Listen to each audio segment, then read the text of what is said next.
Hail to thee, my kindred. I hope you're all having a wonderful morning, afternoon, evening, and night, wherever and whenever you are. The bugs are back. The bugs are back.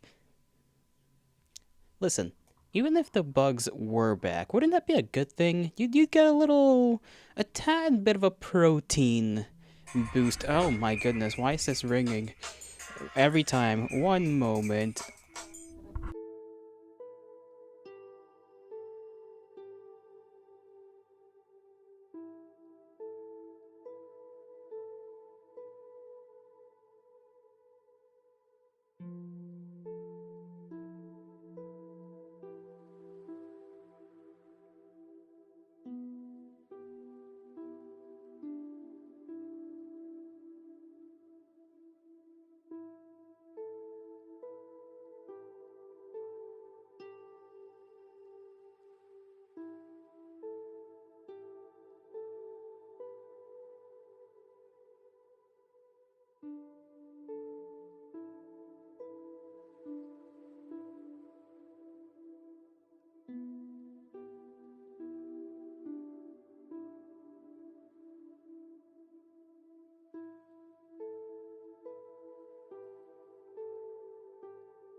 You know, it is quite an inconvenience to be interrupted in quite a way, especially since I just started.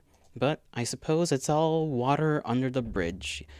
How are you guys? I hope you're all having a wonderful, wonderful time. Hope your Fridays went well. My Friday went well. I'm sorry I couldn't stream yesterday. I had someone come over to help fix the frigamajiggy that was going on in the restroom, so, you know. I wasn't expecting the gentleman to be arriving today. Bleh. Frame 1. Bird ringtone. Listen, I can't help it, alright? I can't help it if somebody calls me. I wish, like, even though I say don't call me, don't nothing between this time and this time, people still do it, and it is frustrating. But whatever, it is what it is. We are continuing from chapter 3.2 of Hunter the Parenting, Half Demon, All Hunter, a boy story. Obviously, you know, there's the creator, like the video. This one is an hour, this one's an hour, then we get a quick Kevin thing. A Kevin plush advertisement. A 30-minute thing. Another random little 1-minute thing, and then an hour thing. And we are actually kind of close to 5.2. Holy, that is... Okay, I wasn't expecting us to be reaching the end so far that quickly, but it is what it is. It is what it is. You ain't complaining, you think it's funny? Of course you do. You're not the one that gets bothered by it. Anyhow, without further ado, if I can just not move everything except myself, there we go. I'll stay here in the corner, or I could be Padorularo. That one, you know what? I'll just be Padorularo for now. No facial expressions other than jolly and joy as we watch this.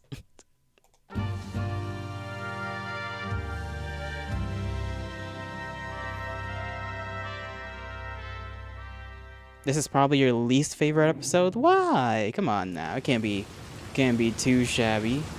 The night was almost pitch black, rain falling like the tears of angels as Akira Cross stood on a rooftop overlooking Aku's city. The rain was heavy and cold like his heart as he looked down on the evil city, filled with the evil creatures of darkness. Man, is boy having a phase? Is this boys, you know, got into that point in life where he's making edgy fan fiction? We all did it. All of us.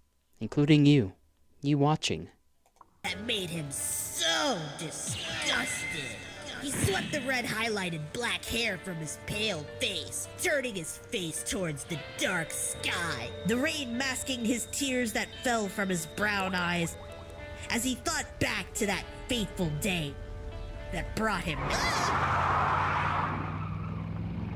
I forgot how horribly long and boring the drive to the chapter house is. White Let my guy pointing dears at home himself at image. entertain me. Yeah, you, would, exactly, Marcus, you. But I think Sir D might need some help with the wheel. I need no such thing. Sir D does not have a license, I bet. Please turn. I did Oh, not. now we got pen all over the page. Well, alley-oop. Fine, I'll entertain myself with trash. What's this? Oh, I did this one. Couponing. You can. He's interrupting boy's thing. Boy, what you doing? Just writing stuff. What are you writing? Oh, it's a kind of story. A story, huh? Do tell. Well, for the past little while now, I've been working on a story that I'd really like to get published. Published. Published. Ooh. We love published Can I see stories. But, well, I don't know. I'm kind of nervous. What if you loathe it? I understand your hesitation, son, but know that we all support you. Yeah, don't be nervous. We're your family. It's not like we got anything better to do on the car ride to Occam's. Ain't that right, love? No, right, Paul, right? No, definitely not pube-ish, okay? Wiki, you retract that comment right now. That'll show you for tailgating. Yeah, I'm sure I'd love to. Boy, I am willing to proofread your story. But you must know, if you do not wish to share your tale with us now, you have no obligation to...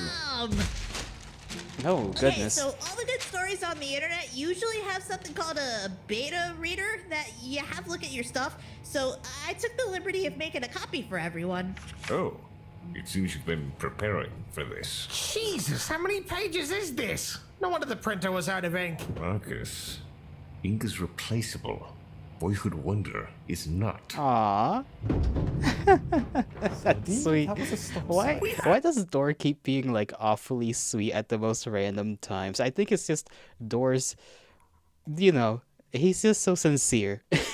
He's so sincere that when he says things like that, like, you know, he means it.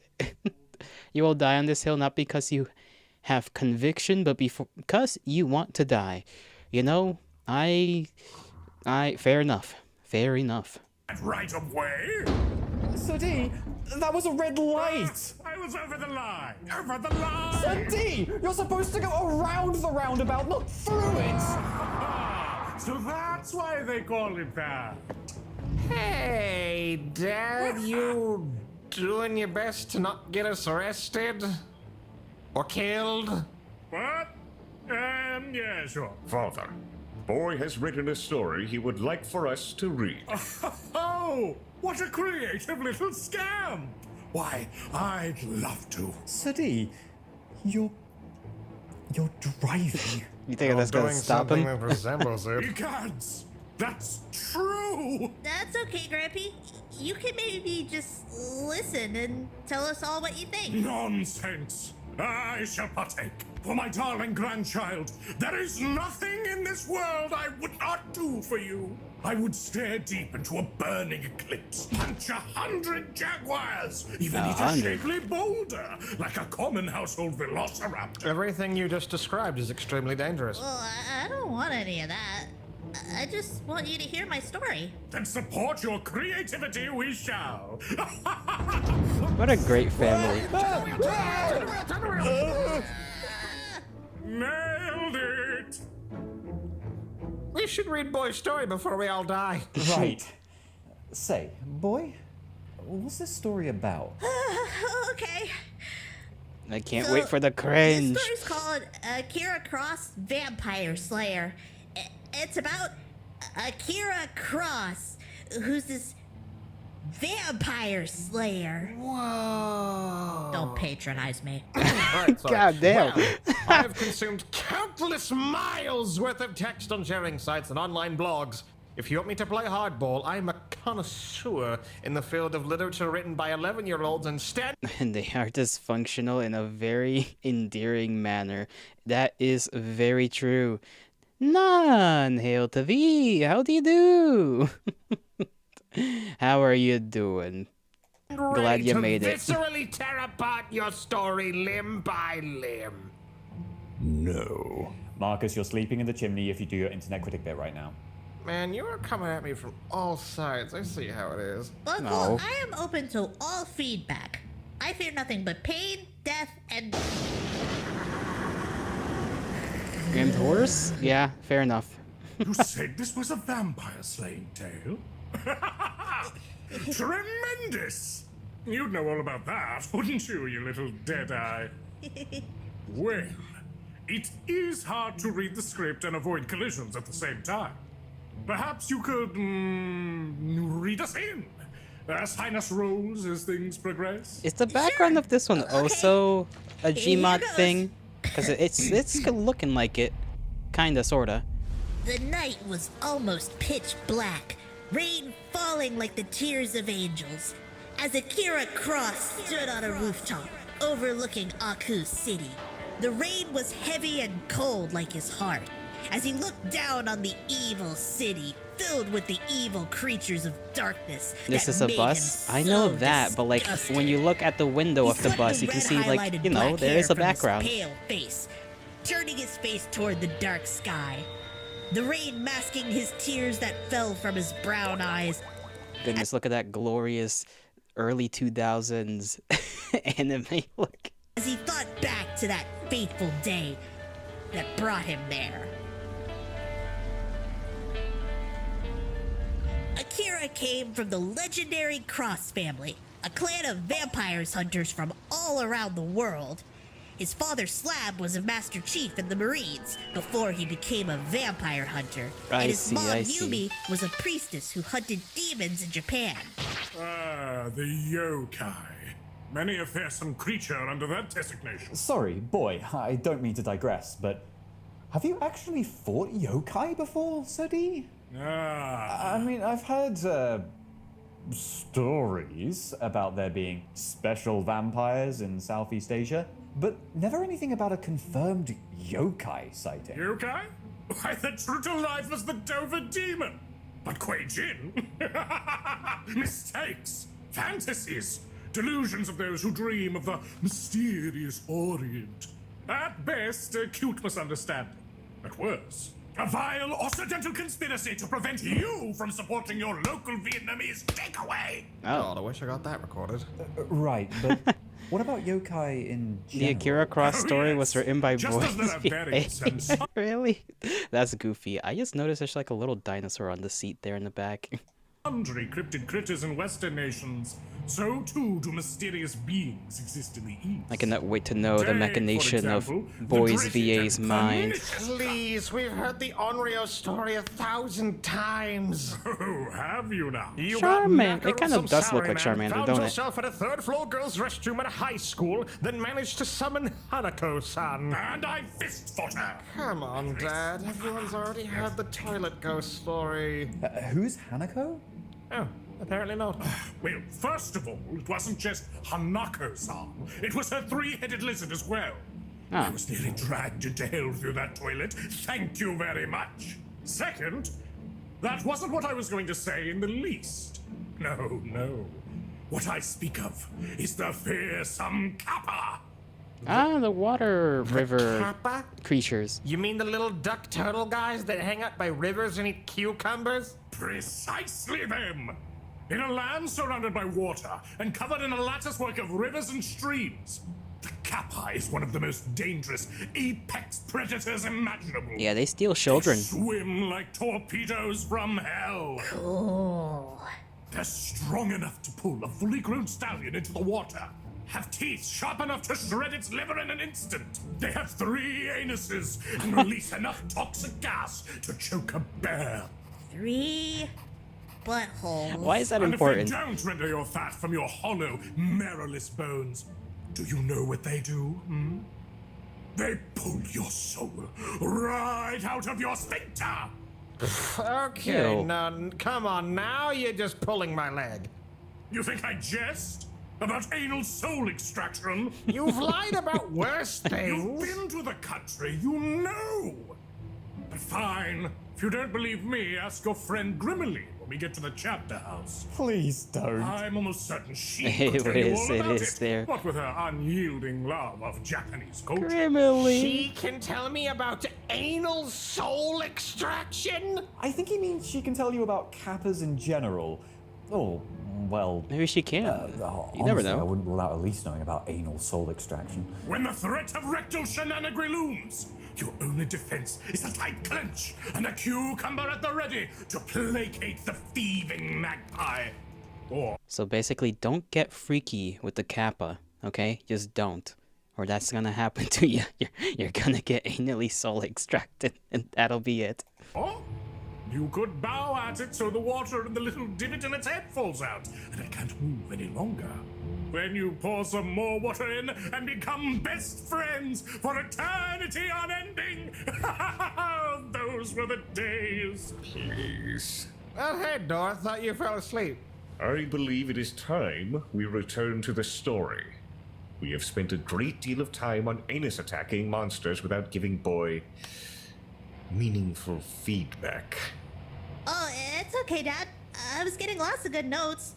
I'm gonna include Kappas in the story She somewhere. sucked the soul right out of my asshole. Boss from Smiling Okay. Friends. I No don't butt think. You know stuff. what? I was gonna say I Anyways, don't think he he said and that, his younger but it's twin possible. brother Ryu trained every day at their mansion in Japan, which was actually an old castle from the feudal era. They trained to use katanas and sharkins. Pause. Sharkins? You know, like Sasuke has? The throwing star things? Oh, shuriken. Yeah, you'll want to change the spelling, otherwise people might think they threw sharks around as weapons. I don't know. I kind of like the mental image of vampire hunters whipping sharks at monsters. Okay. They trained to use katanas and shurikens, and their mom taught them spells for binding demons and ghosts. But Nice, Akira's nice. favorite training was the gun training he had with his dad, because he loved to shoot assault rifles, and sometimes his dad would bring home experimental guns like the crystal pistol, which were always cool. A crystal pistol, you say? Just to ensure I'm witnessing its form in the mind's eye theater correctly, is this a pistol made of crystal, or a pistol that fires crystals? Or perhaps, is it both? I like how it was very clearly the Halo, like little needler gun. Wait, you actually hold on. Which frame is it? I need to find the frame. Dad would bring home experimental guns like the crystal Yeah, it's literally just a needler. I think that's what they called it, right? Needler, something of that. similarity Crash Bandicoot SFX. His father looks like Dora a bit. You wonder why. Yes, we all must wonder. I wonder if the mom character then has any amount of accuracy, if very clearly, the father of this character looks like Dor for obvious reasons. If we can learn a teeny tiny bit about the mom through this story, or if it's just bullshit. Pistol, which were always cool. A crystal pistol, you say? Just to ensure I'm witnessing its form in the mind's eye theater correctly, is this a pistol made of crystal, or a pistol that fires crystals? Or perhaps, is it both? If it's the gun I'm thinking of, it shoots crystals that violently explode into shards on contact. Am I right? I bet I'm right. Yeah, that's how it works, but the crystals are different, because they're magic crystals. I absolutely shudder to think of the ramifications should the US government actually harness the power of crystal bullets in their weaponry. Father, I do not believe the United States would even be interested in developing crystal ammunition, even without factoring for the low density of most crystalline materials and the likelihood of shattering upon firing, let alone upon contact. The logistics and cost of carving crystals into the proper bullet shape at a high enough rate of production to outfit even one soldier would quickly outweigh any benefits. Though, perhaps, if one was to house a crystal within a proper casing... No, the casing would just get in the way! For any crystal's effect to take hold, the crystal must make direct contact with the flesh of the target. I like how we're learning very strange theoretical bullets. I don't even know. One of the artists has some future characters drawn and looks like a Japanese lady. Oh. I remember not long ago, I was accosted outside the legally distinct obese feline by a drunken man claiming to be a druid and brandishing a knife made of pure jasper. As you do. If you know anything about jasper, you know it protects the bearer from negative energies. But when weaponized, it can fill its victim with all of the negative energy ensconced within its crimson form, as I learned when the druid housed his blade right into my lower abdomen. Though I quickly managed to slam dunk the druid into a nearby gutter. For days after, I found myself mired in malaise and malcontention, stifled under the weight of all of the negativity now pervading my body, thanks to that damned Jasper. It honestly sounds like he just got an infection. And knowing him, he probably didn't address the wound as thoroughly as he probably should have. So, I think that's a fair assessment. Dad, are you sure you weren't feeling bad because Got stabbed? got stabbed? Do you think I haven't been stabbed before, young man? I know the difference between a normal stabbing and a negatively charged stabbing. But I'm sorry, my His sweet humors boy, were off I sent balance, us far clearly. afield once more. True, how can I have forgotten? Continue. Starting to wonder if I should have said no comments until the end, please. Were. Everyone was happy in their peaceful lives. But all that changed one fateful day. It was after dinner when the vampires attacked. Slab took his favorite double-barrel shotgun. I typoed. Slab took his favorite double-barrel shotgun, which was loaded with UV bullets, and ran to the courtyard of the mansion. Pardon me, boy, but is that a typo too? Huh? Oh, mansion? No, it's a mansion that's a castle. So a mansion. Can't. I can switch it to Massel if that makes more sense, though. Personally, I'd say stick with either mansion or castle. The portmanteau might be a bit confusing. Portman's toe? Oh boy. Continue. Oh, this is Slab's part. You want to read this, Dad? Yes. Take the kids and run. Slab shouted at Yumi, and he open-fired his way out of the house, while Yumi grabbed Akira and Ryu and ran. But she only made it to the private dock in their backyard when they came face to face with their greatest enemy, Gilgamesh, the Gilgamesh? King of Uruk-hai! Oh no, not ancient Mesopotamian mythology? How the hell does this orc. tie in? Mesopotamian orc? He was a massive man with a massive beard and an evil smile full of razor-sharp teeth. That's right! That's exactly what he looked like! Oh He no. laughed loudly and evilly. I feel like Dee's gonna get some Grampy, you're PTSD. really loud. Maybe you should read for Gilgamesh. Oh, it would be an honor, sweet child. Did you actually think you could escape from me? Oh, pathetic. As he laughed, he tossed a body at Yumi, knocking her off her feet. It was the body of Slab, drained of all its blood. Oh! Yumi broke down in tears, unable to fight back against Gilgamesh's incredible power. She pleaded with Akira and Ryu to run away, but they were quickly caught by Gilgamesh's wicked henchmen. Akira was forced to watch as Gilgamesh bit his mother and brother in the throat, quickly draining them of all their blood. Stop! I'm sorry, please. I just need a moment to compose myself. This is a very impactful story. Holy shit. Dad, are you okay? You're not having a flashback, are you?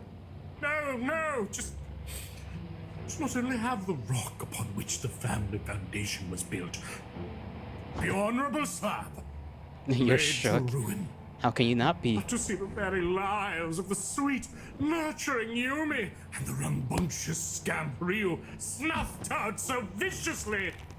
I knew Gilgamesh was a vile fiend, but this is truly a new low of villainy.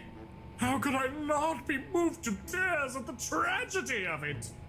I mean, I'm not having a hard time. Marcus, be nice. Why does he have the spear? There's no Alright. reason for this. Okay, we're good. I'm good. Please continue.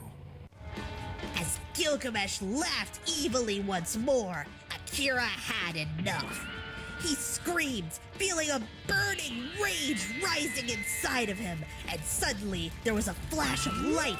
He unleashed all of his anger into a burning aura and formed a giant flaming katana in his hand, cutting down the vampire that had captured him. You're crying. His parents had never had the chance to tell him and Ryu, but his father was descended from the Nephilim, ancient angels, and his mom was descended from Yukai, Japanese demons. This made him half American, half Japanese, half Nephilim, and half Yukai, Oh. which made him extremely powerful. Nephilim, yokai, and human together. They're going to the The blood in that Arcanum. hybrid is as potent as they come. Akira is among the most powerful entities. Yeah, I got I've that ever that far. Did I say something that made you comment that, or did I just immediately forget about saying that something that made you give us that response, Wiki? Because I don't remember asking where they were going. Pretty sure. At least I think I didn't ask something. Maybe I'm going crazy again. Forgetfulness. Oh, I asked why he has the spear. And then you said because they're going to the Arcanum. Yeah, okay. But I mean, like, there's no need to pull it out in the bus. Yeah, they're in the bus. spoken of, even in legend. Oh, sorry to interrupt again, but there's something I've come to notice. You don't appear to use commas in your writing. Is that a stylistic choice, or...? What's a comma? Commas are an admission of defeat in syntax form. They are for people who have no confidence in their own words. They speak of hesitance, of pausing, and you should never pause. Speak your words as lightning. In addition to teaching Boy about ancient literature, such as the Epic of Gilgamesh, Father insisted that he preside over Boy's grammar lessons. Which, as you can see, went about as well as our math lessons. Don't The think dangers I can't be hear everywhere, your fair enough. sarcasm, son of mine. I taught you all to be mavericks of the written word. I'll spell your name with a comma after every letter. Son, you curse me so. Oh, they're gonna... Okay, they're good. Who does... I was gonna ask, who decided to let D drive, but then again, What a D rush. did. I love driving. Continue before we crash, boy. He mowed down They wave might get after jumped by the wave what? of vampires with his angry sword. Oh yeah, I totally forgot about the things that were under the bus that D was talking to. Like he talked to like the whatever. I don't even remember what he called them, but yeah, you're right. They might get jumped by those little goblin gremlin things under the bus. But he knew he wasn't ready to fight Gilgamesh yet, so he jumped into the river and was washed away to safety. Gremlins? That They're literally was just 5 gremlins? years Alright, ago. gremlins it is then. Now, Akira was back in Aku City, seeking the final, truest vengeance against his mortal, immortal enemy. By Jove, what an absolutely cracking introduction this was! I have no words. Beyond the words I said earlier, of course. But it had thrills, it had chills, it had gut-wrenching tragedy. I couldn't think of a better beginning than this. I think it could probably use a little expansion. This is a big, life-changingly awful thing that happened, and you've got maybe a paragraph or two on it. Maybe make it a whole chapter unto itself. Flesh it out. Really lay the angst on thick. Well, I like it so far. It just needs a once-over with spell check and some commas is all. How dare you? Perhaps specify that the crystal pistol uses shelled crystals rather than crystal bullets. Is that really all you have? Anyway, back to it. It was time to get to work. He put on his headphones and put his favorite song on his Bro, LG chocolate. not the... Crazy Frog. Look at that fucking thing. Oh heavens, it's been quite some time since I've seen one of these. Or anything like it, or the older models of phones in general. Quite a while. Chuckled ironically. Some might say he was pretty crazy after all, like the Crazy Frog. Actually, it's not the Crazy Frog. Its actual name is The Annoying Thing. Crazy Frog is the name of the song. Marcus put on his favorite artist, The Annoying Thing. Marcus chuckled ironically. Some might say he was pretty annoying. Oh my fucking god. Son-in-law, you crushed my son into the ground like a hydraulic You're press feeling... with your potent you feel modes of old. humiliation. You're not The alone. song is in fact called Axel F, as it is a cover of the theme from Beverly Hills Cop and not an original song. Additionally, the character may have originally been called The Annoying Thing, but its name was changed to Crazy Frog. You're wrong on both accounts, brother. Wow. Oh god, not you Hey, wait, since when did you know fuck all about Crazy Frog? Since my son began his obsession with that mind-numbing nudist. He's not nudie though. A lot of cartoon characters are just drawn like that. Boy, you can see his penis. Wait, You what? can. Are we sure we all watched the same video? Oi! Let's continue. He leaped off of the 50-story tall building and shot like a rocket to the street below. The force of his landing and his steel-toed boots making a crater in the street where he landed. The rainwater bounced off of his black trench coat, which looked almost like a straitjacket, and his black and red chain rave pants as he walked. Now where have I seen a wardrobe like that before, Marcus? When you're of the big and tall persuasion like myself, fat pants provide both ample breathing room and storage space. They're handy and they make me look cool. Continue. Akira walked to Duskheart Academy, his high school which was only open at night. He never liked going to school much because he felt like everyone was always looking at him The funny, song in the and background. any Yeah, one I of was them could- I was wondering what the hell that like random almost barking sound is in the back. secretly be a monster in disguise. Tonight was the night he started his Economics 101 Oh god, class. money class. Oh, no, Akira! But as he walked into the classroom, he got the shock of his life. Standing behind the desk wasn't a teacher, it was Gilgamesh! What? What the fuck? Instantly, Akira drew his sword from his backpack, but Gilgamesh just laughed. Now, young student. I think you know there's no weapons allowed in the classroom. He chortled. Because I'm a fascist. Akira grit his teeth, What? but he knew he was right. He couldn't fight Gilgamesh here, and exposed the secret that he was a vampire hunter and Gilgamesh was a vampire. Why not? Angrily, he put his sword away Fucking and little took a seat in the back of the critic. classroom and stared daggers at Gilgamesh at the other side of the classroom. To ensure I understand, Akira is not actually staring the daggers into existence, correct? Good question. Good question. No, he doesn't have that power yet. Yet? Something else to look forward to. As it turned out, Gilgamesh was pretending to be an economics teacher named Greg Mesh. But what was he there for? Was he there to keep an eye on him? To probe him for weakness? You know, a random thing, it kind of does make sense for Gilgamesh to be an economics teacher because Gilgamesh is like from way back when, you know? So I feel like he would know by now about money enough to teach economics class. You know, it's like it kind of lines up. Akira couldn't figure it out, but he had other things to worry about. Namely, that economics was really hard. Maybe Greg was making the class harder on purpose. As Akira made doodles in his notes, he noticed a girl sitting beside him, looking over at him occasionally. She had black hair with blue streaks that went down to her chin. Exactly, he was a king school too. uniform, but she had on a black and white striped scarf. And she looked kind of emo, but in a cute way. Akira was also wearing his school uniform because he had changed before he got to school. When she saw Akira looking at her, she looked away, blushing. He caught her staring at him a couple more times, which started to annoy him a little. When class was over, Akira stopped in front of the girl's desk as she was packing her backpack. Hey, These side profiles I are don't killing like me. being stared at, he said, glaring at her. If you don't stop staring. He turned away with his eyes closed. I might have to kill you. The girl blushed Damn. and looked away and poked her fingers together shyly. She looked like she wanted to say something, but she didn't. But then she held out a note, and Akira took the note. The note said, "Meet me at Mirakuru Park at 4 a.m.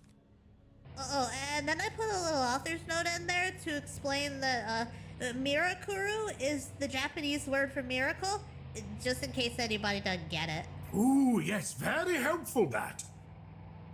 When he read the note, Very, very intriguing, very intriguing. We have a potential love interest, potential being the key word. You don't know yet. he looked up and the girl was gone. How mysterious, he said. Maybe I should do it. I don't know, Akira. This sounds like a trap. Is it a trap? Wait, no, don't tell me. You can't tell with Maybe this. aliens? No! I suppose she could be a secret vampire. Though if she was, considering Akira's been raised to fight them, would he know one on sight? Well, she did mysteriously disappear after giving him the note. Maybe she's a ghost schoolgirl. It is wonderfully cringe. None. I think Wonderfully you'll all cringe. be pretty surprised. But I won't ruin it for you. The rest of the school night was pretty boring. Akira was a straight-A student and an amazing athlete thanks to all of the vampire hunting, so school wasn't hard or anything. Sometimes, if he was really bored, he would just leave and have the teacher send his homework home to him. But he couldn't stop thinking about that weird cute girl from his economics class, so he decided he would go to Mirakuru Park after school. Mirakuru Park was the most popular amusement park in town, with 12 of the world's biggest, fastest, and scariest roller coasters, and an awesome arcade. It was also open 24/7, which made it a popular hangout place for kids who went to Dustcart Academy. Okay, That sounds like it actually sucked to sounds work neat, there. If I'm being honest. But when he got to the park, he saw something that made him angry.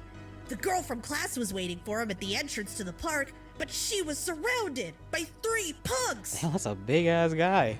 Uncle Ma, do you want to play the punks?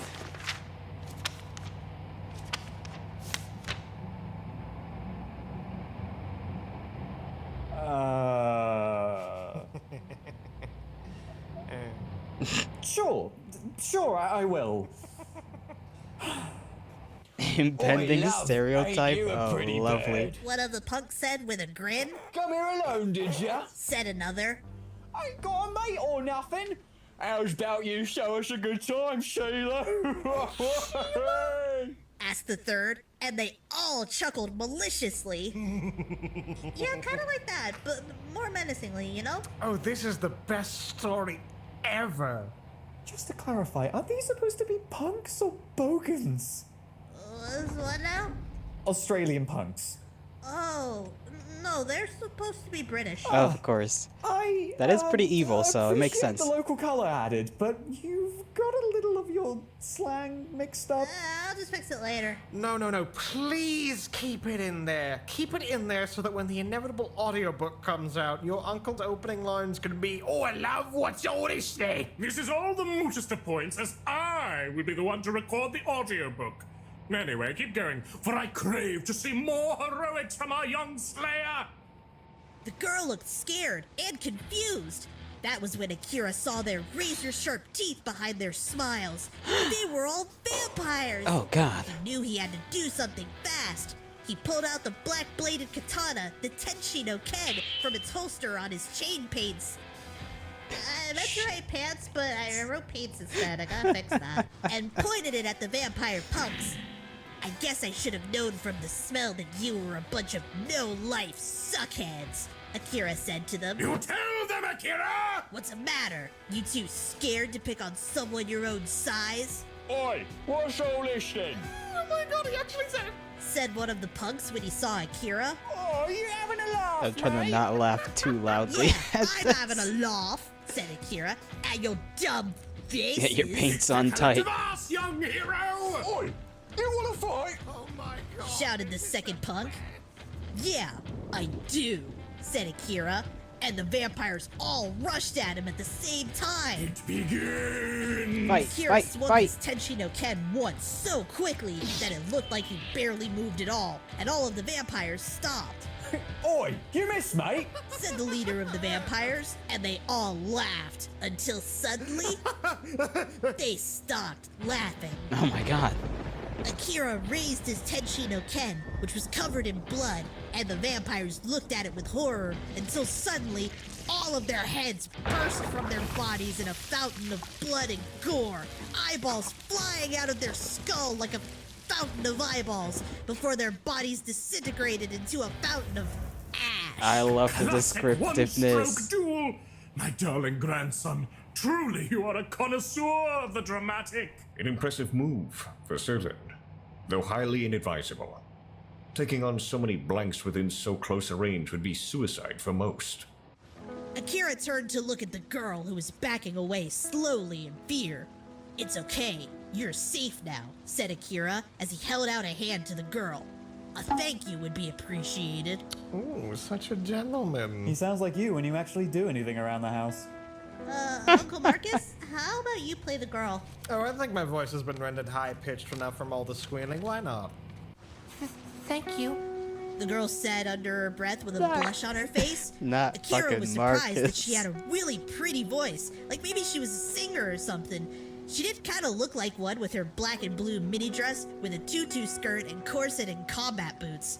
Akira had also changed out of his school uniform and was wearing his black strange coat with a mesh shirt beneath, black and red chain rave pants, and heavy combat boots with loads of metal buckles. Sorry, strange coat? Oh, it's another portman's toe. It's combination straitjacket and trench coat, the same one he was wearing earlier. Oh, I see. Continue. I'm so happy you decided to come. Yeah, well, not like I had anything better to do, said Akira as he crossed his arms. So what did you want? The girl held her arms behind her back and fidgeted with nerves. You just seemed I like, like the a little really sound cool effects. guy, so I wanted to see if you wanted to hang out. That's what she said. That's I what never she- see you hanging out with anybody, so I thought maybe you might be lonely. Akira humphed. More like people are too scared to hang out with me, Ooh. he said. But that's fine. I'm more of a lone wolf anyway. You tell But I him. guess if you want to hang out, that's No, cool. no, Akira! You must understand! As much as this darling young girl may have charmed your wounded heart, and as much as she has now witnessed, you can't simply bring her into your world. She's much too frail, too innocent for a life such as ours. Unless, of course, you see some latent potential within her. The girl smiled the prettiest smile Akira had ever seen and grabbed him by the arm and dragged him into the park. They rode all the scariest rides in the park for hours and got funnel cake, and Akira didn't throw up once. Then they went to the arcade. Why did he mention that?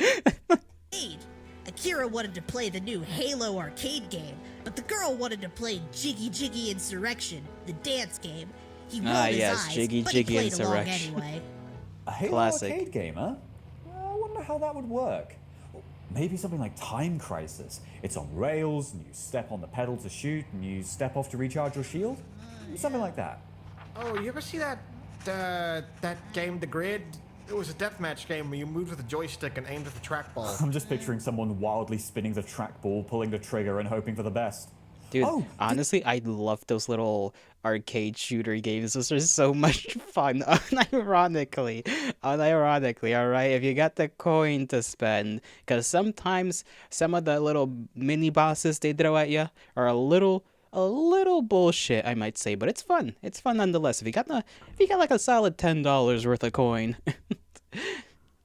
Didn't Half-Life 2 get an arcade game earlier this year? Did it? Yeah, it did. I think it's got like a seat with 2 joysticks, left one moves and the right one aims. Of all the games to make an arcade shooter, a story-heavy game like Half-Life 2? You think they included Water Hazard? Oh god, imagine. Anyway, continue. Actually, wait. Jiggy Jiggy Insurrection? Yeah, it's like Dance Dance Revolution, but I probably can't use that name because they'll sue me. But you used Halo. Just He was needs a little surprised when they revision. had the new song by Sweetie Chick on it, and he got so into the dance that a crowd had formed to watch him get a platinum top score. He tried not to look like he was having too much fun, but he smiled once or twice. Scandalous. As sunrise approached, Akira and the girl thought it might be fun to ride the giant Ferris wheel and watch the sunrise together. The two got on and I rode thought that symbol over there was supposed to be like like Tetris or something. Am I the only one? Like, I thought that was supposed to be Tetris. together. The two got on and rode the wheel all the way up to the very top when the ride came to a stop. By the way, my name's Hina. The girl said, What's yours? "My name is Akira Cross," said Akira. "Last of my name," Ooh, little said Awu in the Hina, background looking again. sad. I'm sorry. I didn't mean to bring up any painful memories. So insensitive! Couldn't she tell by his smoldering aura that he was a man filled to the brim with pain and personal tragedy? The two sat in silence for a while. Why did until Marcus do suddenly, that? Akira realized that the Ferris wheel had been What? stopped way too long. Was something wrong with the ride? Were they stuck? I knew there was something All up. of a sudden, there was a loud bang as something landed on the roof of the Ferris wheel car. The door burst open, and a long arm stretched inside and grabbed Hina and pulled her No, out. Hina. Akira scrambled after her to see what had grabbed her. No! Betrayed by the wiles of deceitful automata! Never trust a Ferris wheel to function when in combat! On the roof of the car was an That's not aura. That's you just fucking stink. Listen, sometimes it is, sometimes it isn't. It's really a 50-50 when you think about it. old white-haired man wearing orange Indian monk robes. Akira knew who it was immediately. It was Bodhayana, one of Gilgamesh's vampiric Ooh, coven. Diana. Bodhayana was an Indian mathematician, currently the oldest known, who was found to have written a sutra containing the Pythagorean theorem almost 300 years before Pythagoras himself discovered it. I Oh. wish to know, and I quote, I didn't know "Who that." made math a thing because I hate them, and I would not deny him the name of his greatest enemy, our greatest enemy, of the very villain responsible for the hell world you see before you. Cursed be his triangles!" Fair, you know. I see. One of his snake-like arms was coiled around Hina, who had passed out and was holding her in place. You haven't had a part in a bit, Dad. How about you do this? Slab's whelp. Said Bodhayana. On a date with your little girlfriend, I see. This guy Austrian door? I apologize, boy. I'm not too good at these voices. She's not my girlfriend, shouted Akira. She has nothing to do with this, so let her go. As you wish. He's said got a Bone great Hyana, accent. and he It's pulled great. back his arm like a ripcord and set Hina spinning like a Beyblade. Okay. Spinned and spinned until she went flying off the top of the car. No. Akira screamed and jumped after her, angling his body down to pick up speed to catch her. He caught her and pulled up his grappling hook from his strange coat and aimed it up at the car and fired. The hook looped around Like her. that's a fucking 1911. What the hell was that? You cannot randomly just toss that in there. Little makeshift. Damn it! If only I knew how to do this. There we go. Look at that thing. Look at that thing. Glorious, glorious PNG. The hook looped around a metal beam, and he swung up and over, landing inside of the car. He put Hina down on the seat, then climbed back to the roof. Bone Hyana laughed wickedly. Oh, He said, I did the calculations in my mind. She had reached just the perfect speed to make an incredible mess on the pavement. What a spoil sport you are. "Yeah?" said Akira with a smirk. "Well, I've got a calculation for you. Me plus you. Solve for who gets dead." Oh, it is so cool! Akira charged at Bone Hyana with the Tenshi no Ken, but Bone Hyana's body pulled out of the way of his swings like he was a giant rubber band. He's made of rubber. How did that happen? Yo ho ho! He took a bite of vampire. He swung with precision, but none of his blows seemed to land. If only he'd brought his UV gun with him, he thought maybe he could have hit him. Akira was starting to get so angry that he was seeing red. Bone Hyana just laughed. Is that all you got, boy? He laughed. How embarrassing. Gilgamesh will be most pleased when I bring your dried up corpse to him. The mention of Gilgamesh was enough to put Akira over the edge, and his rage overcame him. Oh, he no. dashed forward so quickly it looked like he teleported. Bone Hyana stopped laughing when Akira appeared behind him and ran him through the heart with the Tenshi no Ken. Yes! Yes! Dude, I love how D's so into it. And yes, that was a One Piece reference. I kind of forgot that One Piece is quite the old piece of fiction in and of itself. Quite impressive that it's still got quite the following, I would say. I have not ever gotten into it, and I am unlikely to. I probably should. Can we get much higher? So high. How could this be? He gurgled as blood filled his mouth. "You It's still pissed ongoing? me Oh, I off," know. I said very much Akira know. As he pulled the Tenshi no Ken sideways out of Bone Hyana's chest. Akira flicked the blood off of the blade and put it away as Bone Hyana crumpled to the floor. But just as Akira was about to return to the Ferris wheel car to see how Hina was doing, Bone Hyana stood up with a laugh.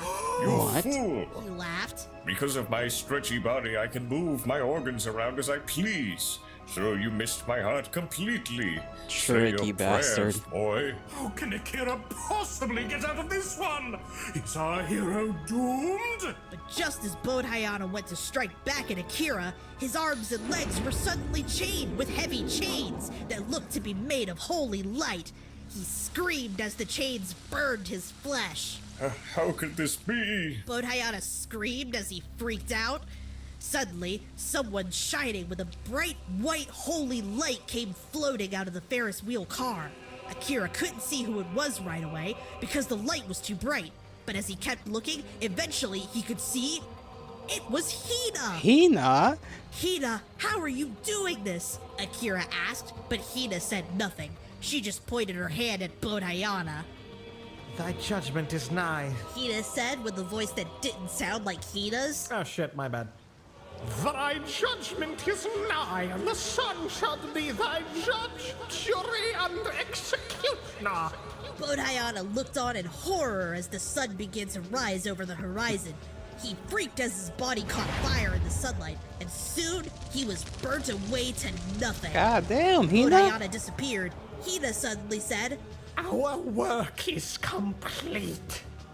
and she closed her eyes, and the light faded, and she dropped to the roof of the Ferris wheel car. Akira picked up Hina's body. She was okay, just passed out. When the Ferris wheel ride was over, he carried her to her house after looking up her home address on his phone. I guess, how did he do that, first of all? I guess it's not going to be explained. But I was going to say, I guess Hina is like part angel? Somehow, I assume? Something divine, clearly, considering the white light that preemanated from her. Her parents weren't home because Hina was also an orphan, Oh, so he laid her on convenient. her couch and went home. Okay, so, more thoughts? What an exhilarating fight that was! And what a shocking turn of events! That sweet, shy little Hina was hiding such incredible power! I don't know. It kind of comes out of nowhere, doesn't it? There's no real foreshadowing to it. It just kind of happened. Well, this is just a first draft, I assume. You can add that on the second pass, you know? Just notes for later? I would suggest that Akira should not fight the blanks head on, as that would be a needlessly dangerous tactic. Perhaps instead he should lure them into a series of traps that he laid out near the park ahead of time. This would go far to illustrate his superior planning skills. Yeah, I guess I can do that. Oh, it's time for a really cool character. Okay, here we go. Akira lived in an apartment on the top floor of the tallest building in Aku City. He lived there with his mentor, Mars. Mars was the man who had found him after he washed up on the river after his fight with Gilgamesh. He was a world-traveling monster hunter, and when he looked into the young boy's eyes, he knew he saw a fellow fighter. So he took him with him around the world to train him and take care of him. He was named Mars because his fiery red hair looked like the surface of Mars, but ironically, it was also the name of the god of war, which Mars absolutely was when it came to fighting monsters. He taught Akira all kinds of cool moves, like how to hide wooden stakes in a vest under his shirt, and whip them out when a vampire Seems got too familiar close. to me. Yeah, Seems familiar to someone, That's huh? a pretty cool move, isn't it? Mars was like a big brother to Akira, and the model of what kind of hunter he wanted to be. Oh, that part kind of stops there just because I haven't had the time to get to the rest of it. But basically, Akira's just gonna tell Mars what happened, and Mars will be like, total epic win! And they'll deathmatch before bed. Aw. I know. Isn't the love between these two overwhelming? Yeah, it's powerful stuff. But, yeah, I still need to write the next couple arcs, because he's gotta fight the rest of the sidekicks before he gets to Gilgamesh, right?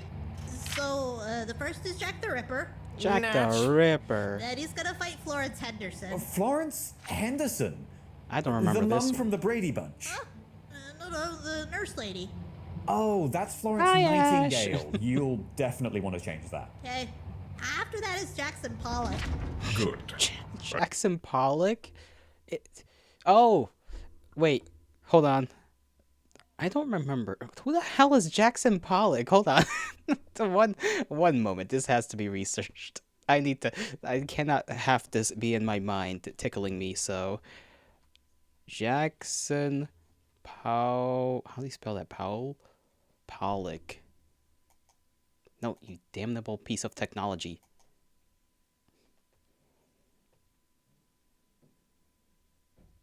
Abstract expressionist, alright.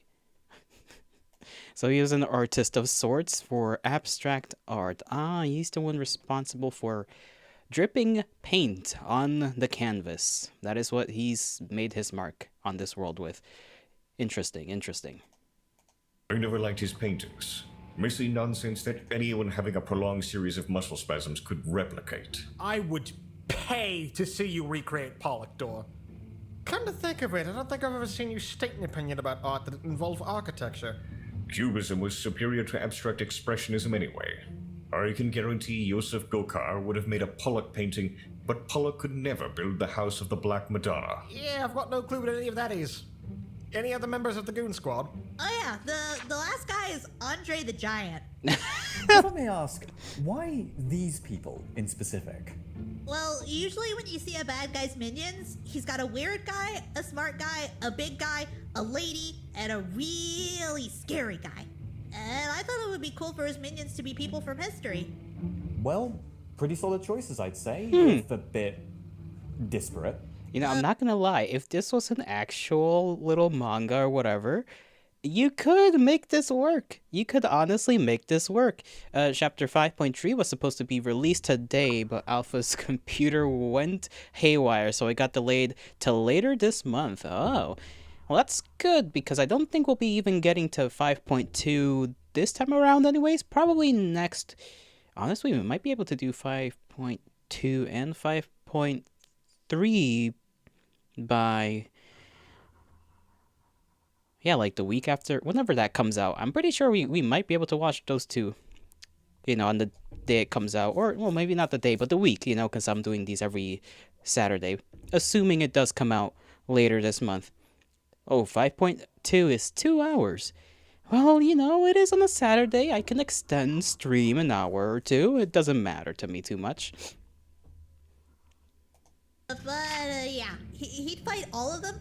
Jack the Ripper would come back a few times, so he'd have to fight him a couple of times. And then at some point, Gilgamesh kidnaps Hina. Hina, no! Because of course he does.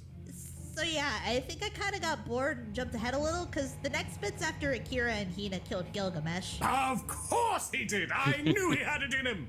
As Akira stood over the slowly disintegrating Oh, his corpse uniform's of different Gilgamesh, too. he couldn't believe what he was seeing on the screen. You do this one, Grampy, Gilgamesh! Come in, Gilgamesh! said a strange bat-like alien on the screen. The homeworld needs to know how plans are going for the invasion of Earth. Do you copy? What the heck are you? Akira asked angrily. Oh, never mind. The I uniform's see the you same. have defeated our champion, Gilgamesh. What a shame. Said the bat alien. We are the Chinoterrans. We are the creators of the creatures you call vampires. They were to be our advanced scout party in order to harvest the resources of your planet. We needed them much more than you did. But now that Gilgamesh is dead, I suppose we have no choice. An invasion of Earth will begin in 24 hours! Uh-oh. Oh, what a twist! So, you guys are the reason for my suffering? Akira asked with angry tears in his eyes. I'm gonna kill you! But just as Akira was about to lose himself to his rage again, Hina woke up and sadly put a hand on his arm. No, you can't. She said weakly, as she was still tired from summoning the Merkaba. I'm sorry, the what? She summoned a tank. This Hina didn't strike me as being enlisted in the JROTC. Even if she was, they'd be much more likely to give her an M1 Abrams. Why the Merkava? How's the Merkava? I don't think I've heard of that vehicle before. This is the true origins of the Kindred. None of that came BS. Alright? This has got more flavor to it. More flavor than the boring Kane ancient history stuff. The BJROTC in Japan. No, it's not a tank. It's, she summoned the Chariot of God. That's a little esoteric, innit? Huh. Did your Grampy teach you that one? I just saw it in a dream once, and it told me its name. Oh. That's, not worrisome at all. Ah. Yeah, dream revelations from the Cosmic Divine. We've all had them. Continuing. You have to stay in control. I won't lose you again. Akira looked sadly at Hina. I promise I won't leave you, but I do have to go deal with this. But where are you going? Hina asked. I have to go to my father's homeland, Akira said. Oh god, the To United America! States. As soon as they left Gilgamesh's destroyed base, Akira took Hina home and told her that no matter what happened, she needed to stay there. Gilgamesh may have been dead, but that didn't mean the Chiroterrans were also potentially looking to use her for her powers. Hina wasn't happy about it, but at least she wouldn't be alone Who with the hell is all their this new guy? friends at her house. Oh yeah, at some point they're gonna make friends with the... I know there's gonna be a werewolf guy in there somewhere, and also a guy who uses fire magic. Oh, and a Bro, I can't wait for the America arc. succubus? Uh-oh. Hina's not happy about the succubus. Oh my! Do I sense a love triangle brewing? Mother, what have you been teaching him? How does he know what a succubus is? As Akira was getting ready to leave, Hina stopped him at Not the the door. succubus, bro. Just promise me you'll be back in time for the prom. Okay? She said with a blush and tears in her eyes. You know it, said Akira, and he strided away, pulling I mean, out listen, to be fair, they did say the attack was gonna be in 24 hours, so the idea of coming back in time for a prom, and that makes sense, that lines up. his LG chocolate and calling up his father Slab's old friends in the Marines. And the prom's tomorrow. Hi, Mr. Chief, sir, said Akira. I thought that was a funny reference. I need to talk to the president. We've got a problem. To the president? And this is where, if it was Akira's a show, got some there'd be pull. a cool title card saying this is the next story arc. I can absolutely see it! The triumphant music swells, and the audience will be vibrating with excitement at Have you heard that? Sorry, the neighbors are being loud again. the grand adventure to come! It didn't take much talking from Akira to convince the President of the United States to give him full access to Area 51.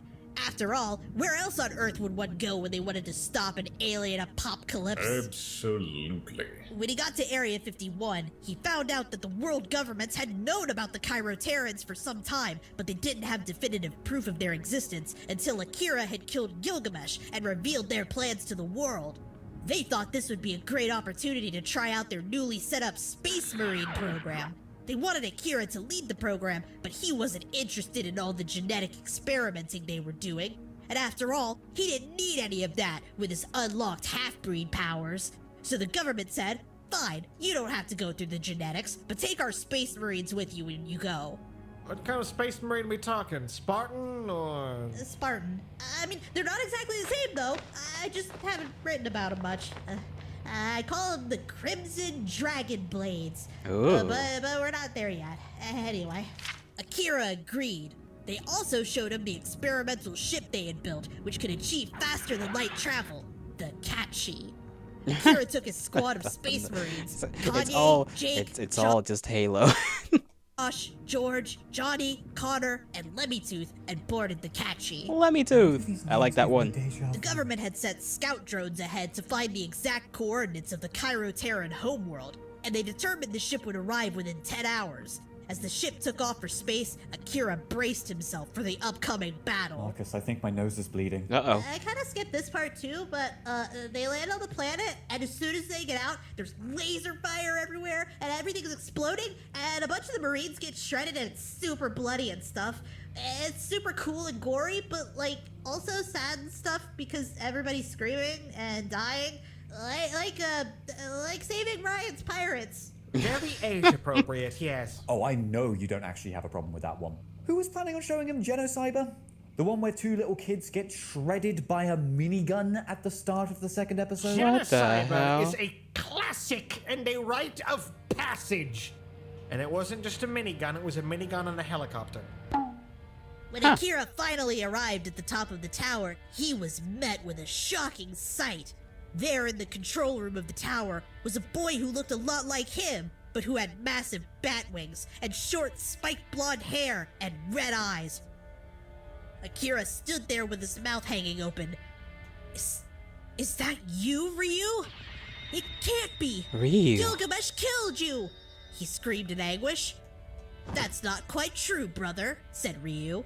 Gilgamesh had intended on turning me into his vampire thrall when he attacked. Oh my but when God. he took me back to his base, his Chiroterran leaders saw there was something special in my genetics, and Guys, this is just like Trigun. they commanded him to send me to them. They mixed my DNA Virgil? with Chiroterran That too. DNA. So now I have the strength wasn't of the thinking Nephilim, Virgil, though. the magic of the Yukai, the willpower of the human heart, and the dark energies of the Chiroterran surging within me. I might be stronger than even you now, brother. But why, brother? Why are you working with these aliens that want to destroy the Earth? Akira asked through gritted teeth. Destroy the Earth? They want to do no such thing, said Ryu, looking confused.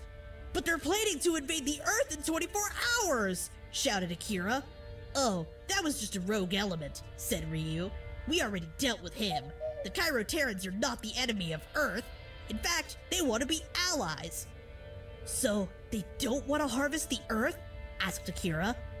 They did, but then they found out about you and me and decided they wanted to try seeking our help rather than harvesting the Earth's resources, said Ryu. What a strange turn of Seek help in what? events. Asked Akira. The war, of course, said Ryu. The war against the X-Quides. This is divulging into something completely different. I forgot I started writing this part. The X-Quides? What's that? Asked Akira. They're only the greatest threat to the galaxy's ever known, Ryu said gravely. They're a race of creatures that are something like a cross between a horse and a zombie. They come from the furthest corner of the universe with only one desire. Oh, To no. consume all life. We call them the X-Quides because they're like horses that are wrong horses, that are horses. They have eyes of deepest crimson and are going bald in places, especially on their heads. Huh. Oh, that kind of sounds like... Is that? No, it's not. It's actually all part of the story. See, the X-Quides are like a gross undead army, like a huge crazy mass, like zombies and stuff. Yeah, it's nothing like horse, because they don't vomit blood, and they don't make snipples in the ooze for me, or tell me prophecies, or tell me stuff about the future, and yeah, it's nothing Son, like horse. please, calm yourself. No, because they don't do any of that. Horse does. It's completely different, Dad. Okay. And you know another thing? Boy, my Another thing? grandson, please restrain yourself. that hatch? Brace! And they're gone. Well, boy was having a moment, that's for sure. Kinda grew up there for a second. That could have been worse. Steve didn't deny it. That's very true. Not here. Boy, Concerning now that are you mention it. all right? Yeah. Why wouldn't I be? Because you were talking crazy, dude! Marcus, I was? Sorry, I just kind of blanked out for a second. Where was I in the story again? The rest of the story will probably have to wait, boy. It seems like we're at the Arcanum. Yippee! Arcanum time! Oh, cool. Time to see my favorite anyways, woman. I really appreciate you In going the through my show. story with me. It made the trip a lot of fun. Yes, indeed, dear boy. Fun was had by all. And since this collision with Remmel's dastardly hedge was quite minimal, I'd say all's well that ends well.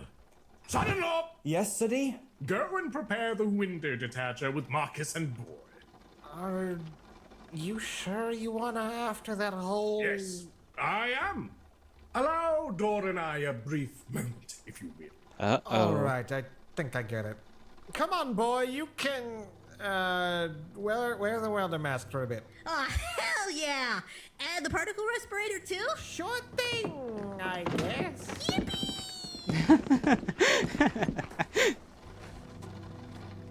What joyful glee. I love that. I'm concerned. How can you not be? Tell me your woes, my son. Boy has always been exemplary.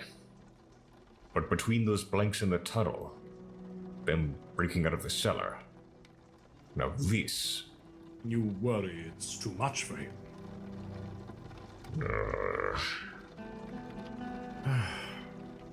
Dor, you needn't be embarrassed. It's completely natural to worry. Like, just today I was discussing the he's matter with... fixated on horses of late. He's tried to tell me strange things about him. I've seen him scribble in his notebooks, on the margins of his schoolwork. Then the matter needs to be closed. And soon at that. Dor, you have my word. Once we finish this hunt, I shall do all in my power to mollify this strange fixation of his. Thank you, Father. I will speak to him myself as well. He will move past this. I know it. My boy is strong. Oh goodness, that's kind of sad to hear from him. I Stronger don't, than you know, my son. he's so hesitant to say it too. Like he's so worried, genuinely.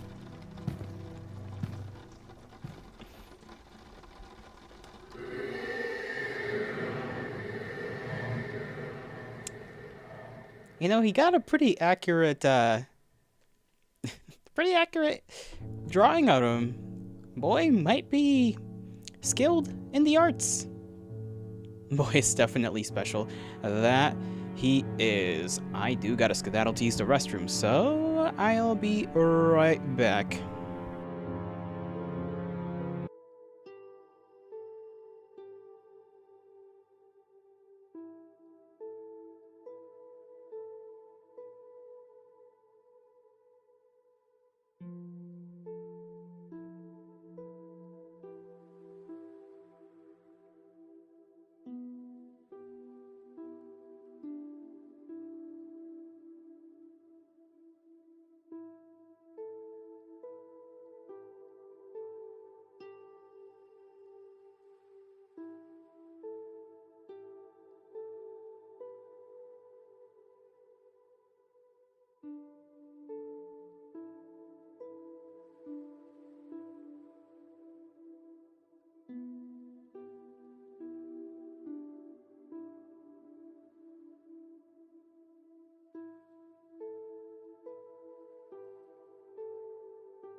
Alrighty, I'm back. Let me see if there's anything at the end here.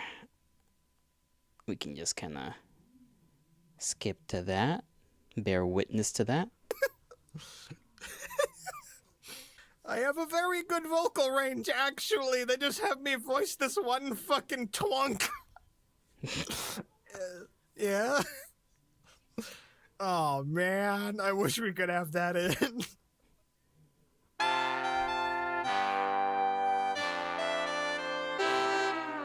Papa Nang. Där djungeln, Diana hennes namn. Och hon går ut med Devil i månen. They're vibing. Och ger Fantomen. You adore twunks. Why wouldn't you? Yeah, look at them! Okay, hold on. Give the video a like. Did I give the last one a like too? I probably did. Yes, I did. Like a responsible streamer boy that I am. This one is The Feuds of Our Fathers.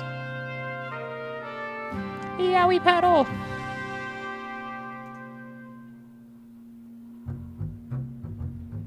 Why? Who the hell's mowing outside? There is an imposter in this chapter house! You lie! How is this how we start with this utmost violence? I did not come as your foe, Black Law. You're always my foe. Big, delicate voice. Time our ancestors quarreled. From our first breath, we are enemies. Now fall. Yeah. Legal excuse to crop. Oh.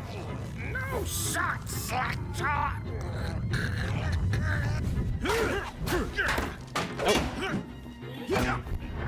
Why is this guy in the Arcanum? Or am I just thinking that's another character?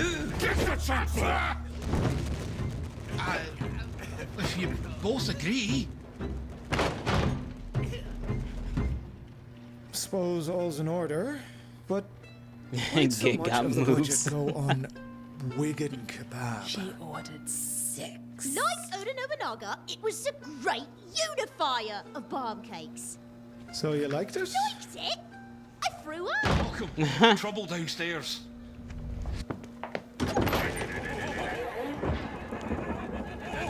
Holy shit! Smart! Bloody.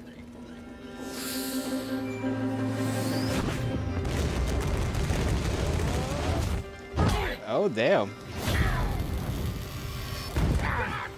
Celtic martial arts. What is going on? Oh God, it's shot. Get a 6-paddle away. It's a yellow paddle, Uke boy! Stop strangling Her each other. calling him Yuke boy. Oi! She just Stop joined killing in. spit! Jesus. I mean, Jesus! These Barachi broke through the window, and my hedge. Execute them immediately. Nothing is broken, Belgian. I unattached the window frame. In truth, our only crime was assault.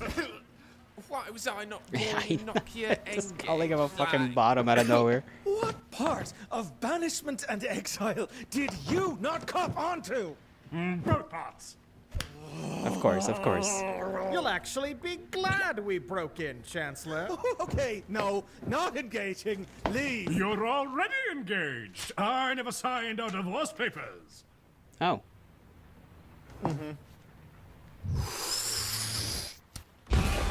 Oh, God. Oh, my brain! What did he do to him? Chancellor, we have important information obtained on our last hunt. You're still hunting? There is a mole in your chapter house, Occam. A mole? More specifically, a vampire blood slave. A ghoul. You have proof. A blank body we captured informed father. His name was Kevin. Ah, this Kevin could be an amphetamine supplier for all we know. Not likely. Occam knows my suppliers all too well. Dude, the animation for this chapter is sick as hell, though. I love it.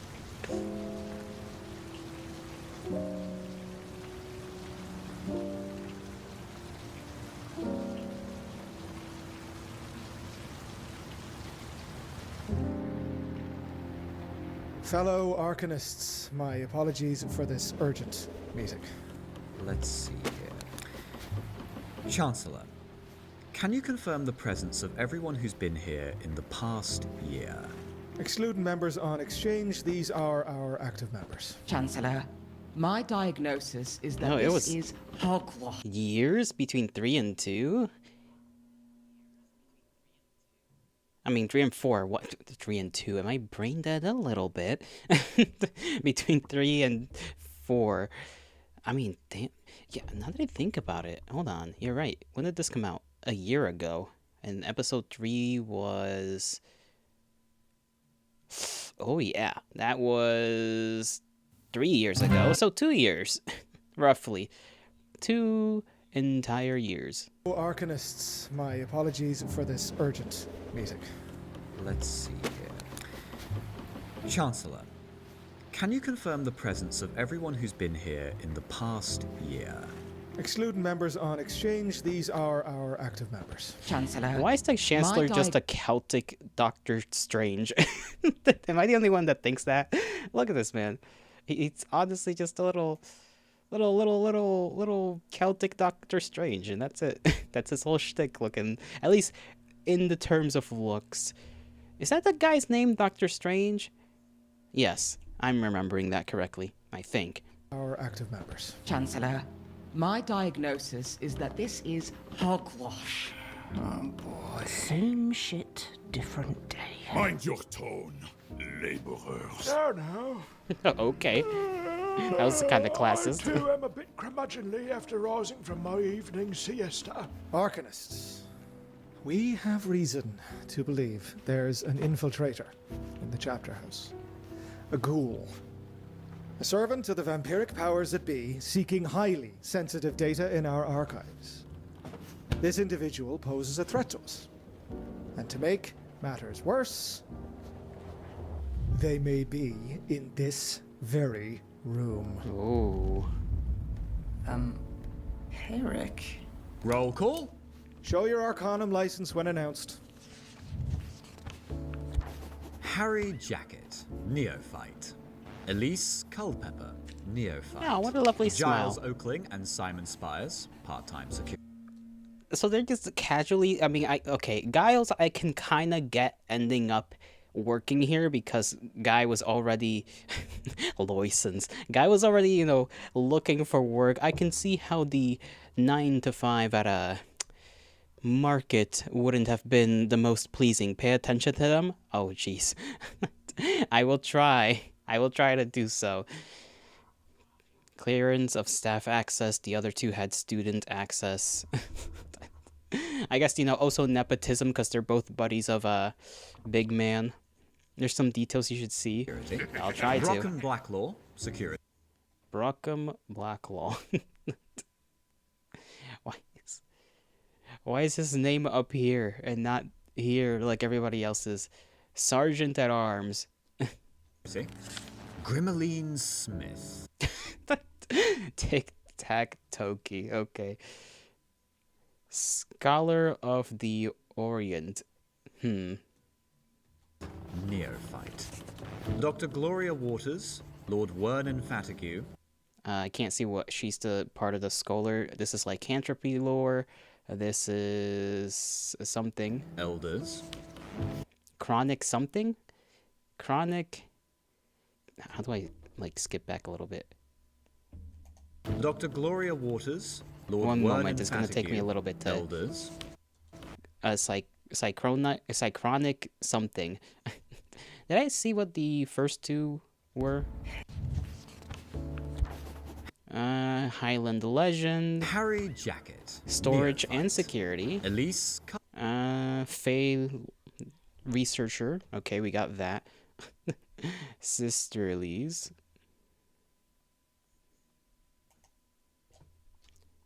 We got Simon and Giles' staff. We got to her. We got to these Matilda two. Wilde, Amanda Bergamot.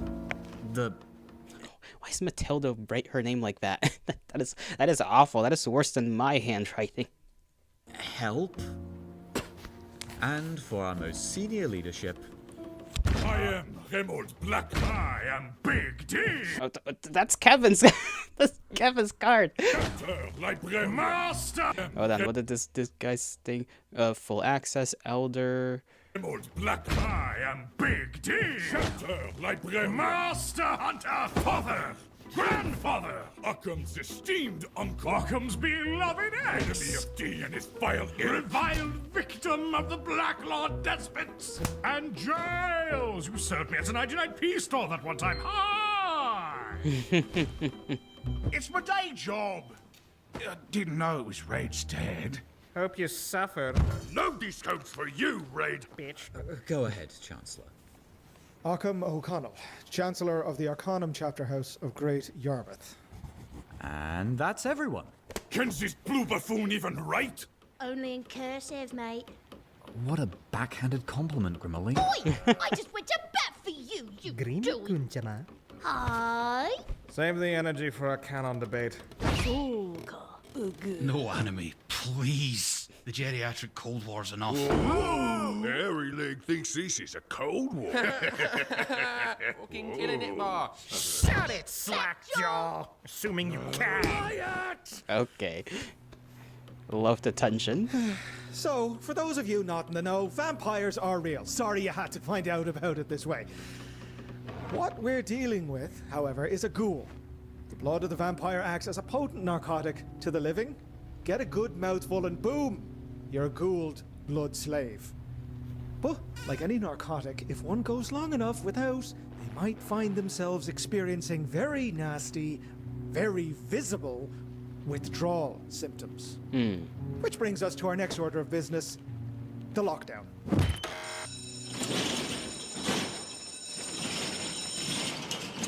Don't well, panic. We came prepared. oh wait, those two are aside. Best part of construction. Destruction. Oh, Do not penetrate this barrier. Unleash the ghoul. Instead, abscond with the golden goose, lest we become embroiled in traffic law. who's pulling up? Okay, random stranger. Never mind. We'll be back, Father. We installed the second deck machine guns for nothing. Now, boy. The M60s will have their day. Let's get M60s. Return to your seat, D. The Black Laws take charge. I cannot allow this! You have no voice here! Huckum, you cannot allow this! Huckum is a Black Law and shall not be swayed by you payan! I've never met a homosexual I couldn't sway! Not dollies. Huckum, listen to me! Listen to me! For the love of all that's good, you Ah. must Listen to me! Occam's got a type, you know? Occam's certainly, got a type, from what I can tell. The merde! the fact that he's Belgian that makes it Children, you aren't in charge. How dare you! Aha! You aren't in charge. Aha! How dare you! This is my chapter house, and I think, oh, yes, we're doing it my way, Kuriv Mila Mahagat. Whatever he just said. You've interacted with vampires the most, despite it, you know, being forbidden. Anything important you'd care to share? When we find the ghoul, prepare to fight. If we work together, and with me at the helm, we will hog-tie this ghoul within a minute of its reveal. Si seulement. Lastly, I speak to you now, ghoul. Whoever you are. We will find you. It's only a matter of time. I can't know if you chose to become a traitor or if it was forced upon you. But you are among those who call you friend and colleague. If you are forced to betray us, I implore you, resist. Come forward. We'll do all we can to help you. But if this is a path you have chosen, if you're not a victim, but a traitor, you'll answer to me. And that answer will come in flame. Tense. I can say that much.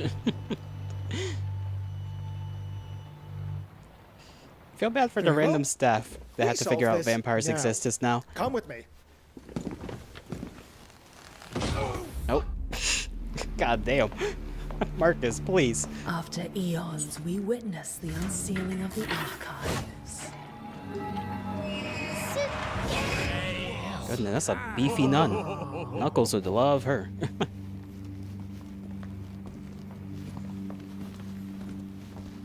Well, this is where the ghoul would strike. Anything worth stealing is here, including your names, your locations, your personal details. And none but you can Damn get big in. ladies, Rebels, indubitably. Dr. Waters, Lord Fatigue, they also have archive access. Oh, splendid. If it makes it any easier, there are no other entryways. Our chapter house has many secret Random corridors, caveman? but Okay. none of them lead here. That better be the case. If that ghoul gets out, Norfolk's hunters will be the hunted. You know, Dee, You're the reason we collected this info. The Coalition demanded data on Norfolk's hunter activity because of your so-called reckoning. The Coalition. Ha! You know what Kevin and his ilk call this newfangled movement? The Second Inquisition. And that's exactly what those jack-booted upstarts are! You sold us out to a menagerie of government stooges, private interests, and played pretend Templars! I trust big government over Big D any day. That's a mistake. Why For don't you several marry reasons. him, then? Who? That's Find me a prime minister more virile than me! I'll wait!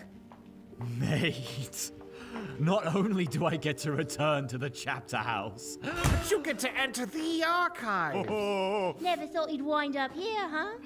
just hoped it'd be under better circumstances. Gosh, it's a shame that, but banger party though. Why are you talking at us? Sorry, which one are you, Simon or Giles? Oh yeah, man, I'm Spit. I just got hired, like. Mate, You're Brock's minion. Like, my nemesis. You think you're better than me? You're not better than me. I'm Spit. Everyone knows Spit. You know me. Get off me. No, you are better than me. Why are we even alive? Okay, Space. Poor guy. He's out of it. Marty, quit chatting up me boys. I'm trying. Another round. Chalices. What are we doing? Well, how else to find a blood slave? A blood test. Oh. Take a goblet, fill it with a few drops. Yeah, Waters, I missed the Retolin comment. I've honestly not a clue at the moment what Retolin is, but I assume it's a drug. Assume you have sanitized instruments. Whether pharmaceutical or streetwise, I am not sure. For our use? You think I just carry scalpels in my doctor's bag every day? For everyone. Good. Now, the Arcanum syllabus states we are not to engage with our research Coke? subjects. Thank you, Wiki. We are scholars, not judges, not hunters. But I deem this ruling moot when our security is imperiled. With that, I have a method to unveil our mole. And for that you need blood? Bang on! Such satanic nonsense. Solar sorcery is an ancient and hallowed art, Remeld. By my touch, the ghoul's blood will betray itself. It is And as Hammond. you've decided to insult the technique of my homeland, I'll take your blood first.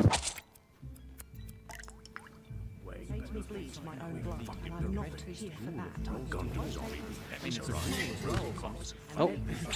That one's mine, like. Fantastic. Why is he behind a For thing, why I though? brought you in here, carry this out. What is that? The cold tessellation. That vault We looks throwing the tasty, as suspect in weird that as that box? sounds. Correct. Its nature is sorcerous, and escape is near impossible. Once our ghoul is captured, it will help us resolve this. Now, out. I'll begin my rites. Remember to stay close. Carrying the box will be a cooperation trial. Succeed, and I am sure we can make this work. We will do it! Oh, damn. Holy shit! I said follow my lead! Ketchup didn't even help. My legs were shot with a gun. My kneecaps were compressed by a car crush. Don't see me whining. We're doomed. He can't take you, mate. Please stop. On one side, there is one symbol for the matter magic sphere from Mage. Oh, I suppose it is to keep it extra locked. Like one of those little cache things for places that shall not be mentioned. By the way, it's not a sex This paddle. is not I the told you a time million to start goddamn mingling times. this. It's This not is a Weren't we supposed to prepare to fight this ghoul fella? I'm still processing that vampires are real.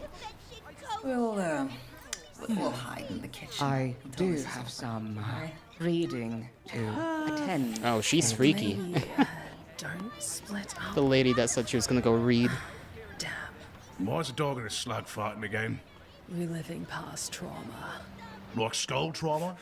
Miska! I know. Mind if an old man lends you an ear, Simon? I don't want you here. Want me bloody head to quit ping-ponging. All day it's like, oh, I party, and then it's like nightmare, freak out. I can't make it decide on nothing. Which voice seems more correct? This party ain't great. Freak out voices spawn. Does it want you to freak out about something big? It's pretty big, like.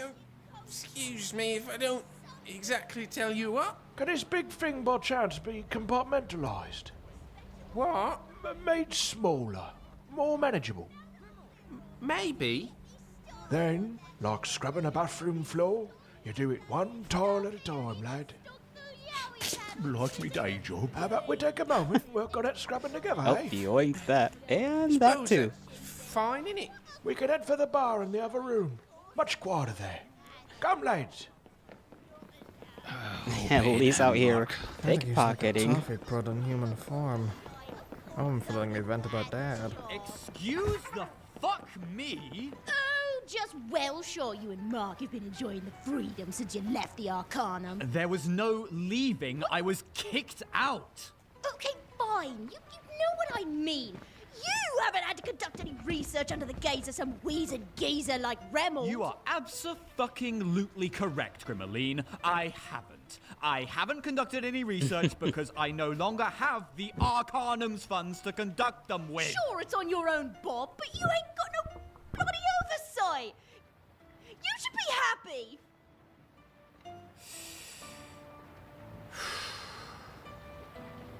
This is exactly why we never worked out. Oi! Between your obliviousness, your obsessions, the Fist of the North Star music looping all night. Shut up! Look, I can't take any more of you right now. Hey, wait. Okay, I'm sorry. No, just... What was that little freak out? Okay. That's... Grimo. Not the best outcome. Sorry, Mark. I'll find her. I've got some weights in storage. You want to go lift, Mark? What, with my teeth? Core day for you, laddie. Let's pump that stress up. We'll meet with Grimmel when she's not being... An insincere bungler! And that's the least I can say of that D. So, what's the plan, Pop? Like on one of my werebear safaris, I want you on high alert and to shoot on sight. Metaphorically, of course. For now. Them's were werebears? To hell with the werebeasts, boy! D is after something in the archive, I'm sure! And where'd Spit go, by the way? Well, he's off on an errand for Giles. Wasn't that right? Yeah, dropped my keys, wallet, smokes. He said he knew what I might have dropped him, so I told him about All right. I'll go fetch him myself. Right. Speaking of smoke, that D did come off all suspicious like when he harangued me at the 99p store. Yeah, what's that about? I was on the register when he came in. Excuse me. Excuse me. Excuse me. That 99p store flashback. Pushy like. It didn't introduce himself as D. No way they could have taken on where bears. You can just call me Kevin. Hey, you don't know. Like, anything's possible in this place. He said his name was Kevin? Yeah. Ce diable. They said he got his info from a blank body named Kevin. That's it. It's so evident now. He knows. This is all a front to steal from our archives. This is all a ploy. What do we do? Crump 'em bloody? We can end D once and for all. We just need proof. An admission to present to Arkham. And I know just how to get one. Evil ass smile. Why is D dressed up like that? Grimmel and Kitten originally met at the rave held in Soulfolk Anime Convention. The fact that both are now blacklisted from the Soulfolk Convention scene is direct a direct consequence of this meeting. This was seen as a positive outcome for both parties, now had fewer reasons to ever go to Suffolk. A fond memory the two had was sharing a ship buddy afterwards with the last of their cash. The relationship blossomed after realizing their shared experiences with supernatural. Was Kitten always wearing like a suit looking thing, or is that just for this? I feel like that's just for this, because I feel like the entire time he's been wearing his hoodie, like the normal one, unless I'm just blind.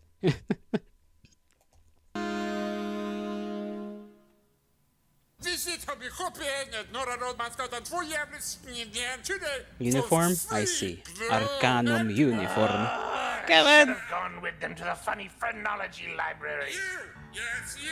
Are you looking for the perfect servant to defend you from the encroaching darkness? Don't you dare turn me into a marketable plushy mortal! Oh. Demure and servile wizard loves you. He comes with a holy blessing and will keep you safe. What has she done? Get the crowd to fund this unique collector's plush figure by taking part in a crowdfunding campaign. If 200 units are sold, production will start and the plush will soon serve in your psychotic identity thieves! The campaign is live for 21 days, so take your shot. Yeah! For after this, the plush will be banished to the umbral depths, never to be seen curse again. you! I curse you! Die! I'm killing you! Oh, the fuck? Where'd he get a gun from? $29.99 US plus shipping with international shipping to most countries from $19.99 US. Make him your lowly servant today. Oh, there goes the TV.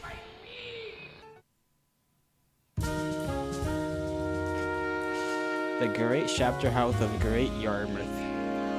Let me see. First floor, second floor. Big D is unknown as to his location. Arcanum Elite Access. Arcanum Student. Oh, gods above. This is a lot to try and keep in mind, actually. I'm sure I won't need to. Let's see. Student access, staff and elite. All access, no restrictions. So the hallways, rec room. Obviously, music room. This is first floor stuff. Is going to be mostly access only for everybody, basically. Staff access. They're in the storage. That makes sense. He's staff. Penis explosion room. D, who else? This, look at that. Look at that little guy. Look at that. Great. Well, I can't even call him a little guy. He's massive.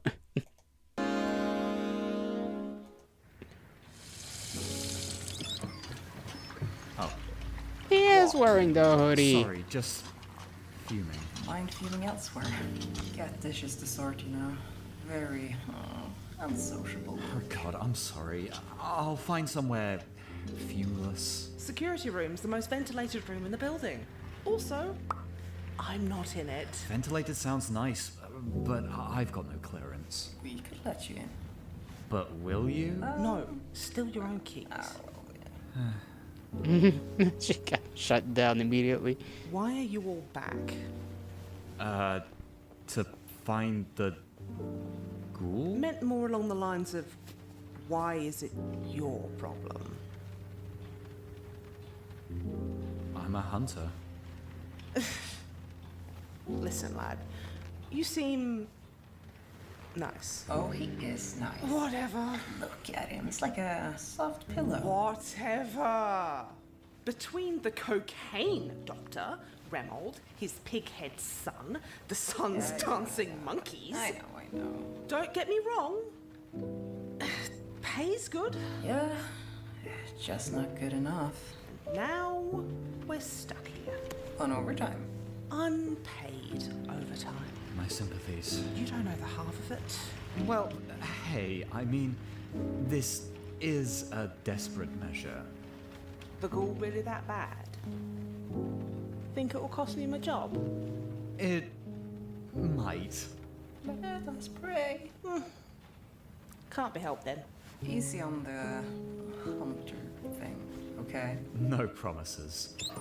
Cheers. If you need anything else, ask Amanda. They seem nice. Oi, Elise. It's me. Where's everyone? Well, The Dodo Bird is back! We can eat it again! finally. Sir, I've read that article. It originates from a 19th century conspiracy magazine. That's the Holy Creation magazine. It's the paraphrased word of God. Creationists! That's it. The Balaki goes in the box. What the hell's the Baraki? They're fighting again? At least they're getting their body weight training. Marty, where have you been? Here! Suspicions. Hawkins been gone for 3 tire changes, almost the length of 2 football games, and so has you. That is certainly a time Coincidence? measurement system. Measures time like that? Hours? Have you heard of hours? He's got a point. Occam should have been done by now. We can go check on him. I'm checking on him. Sure you are! Come with. Clever lad. Me eyes are on you, Red. Occam, open up! Baldy! Baldy! Nothing. Are we not loud enough? Bloody, just crack it open like a can. He could also just For be the hard at work with his ritual.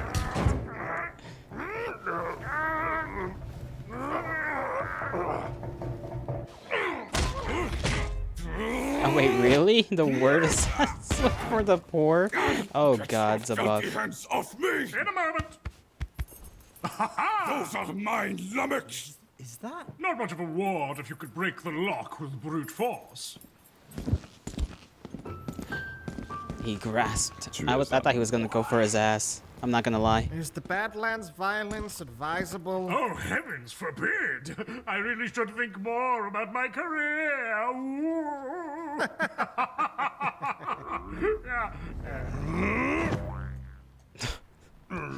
Huh? Thank you. All right. Comical pause. Occam! Damnation! Bloody hell! Oi, lightweight, wake up! Is he breathing? Let me check. How'd they get him? Unconscious, but alive. See the marks around the neck? He was choked out, probably from behind. The hell is going on in here? We heard a commotion. Shit. Piss! The ghoul must have our data! Every hunter in Norfolk is compromised. The Coalition won't take kindly to this. Our chapter house status is at risk. Shit! We should have just sat in a circle till Occam was done. Why didn't we do that? All-person war. God, you're right. The constant fighting's distracted us. All right. Who went unaccounted for after our exit from the archives? Who could have attacked Occam as we were leaving? Who didn't carry the box? Reddened. I wonder why!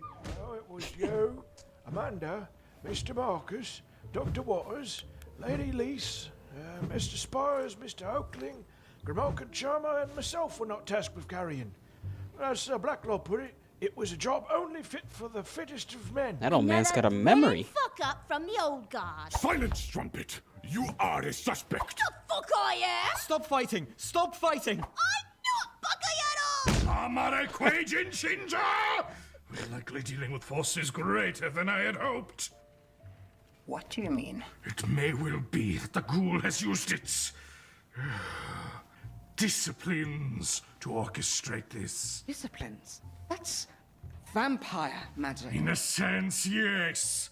Our ghoul may have inherited dangerous abilities through their master's blood. Inhuman strength, sharpened senses, even the power to bend minds. Not to mention whatever sorcerous know-how they may possess from either the Arcanum or their Dark Master. And you thought to mention this now? It wasn't relevant till now. Yes, it was! Baby is quiet! Somebody's gotta choke him out. Line up, all of you. My interrogation skills will unravel this. Do not listen to Dee's drivel. He is behind this. Oh, that's rich coming from someone with archive access. Elise! You first! The rest stays! Sir D, we can't split up again! We aren't... You're literally walking away! Stay! Marcus, we have to keep order before everyone... I'm not letting him bong waterboard Elise! Wait! Amanda. Yeah? Okumi is out of commission for the moment. Yes, that's true. So guess I got to take charge. Hurry, Matilda. Bring Occam to his office right now. Let's go. Chop chop. Stop splitting up! I'll be back. Less talking, Yeah, he really cannot hold anyone together. Splitting up must be the new fashion. Fantastic. And get spit fatigue. Oh, and remember. Maid, the loyalists, you come with us. No! And they're gone. Now, do not panic. I was looking for Grimmel at the time, and Father, stop this madness! What are you doing? Oh, he looks great. Look at him. What is this family photo? Big man. I don't know who that is. I guess this is just the family photo. Lady looks nice, though. Interrogating, fool!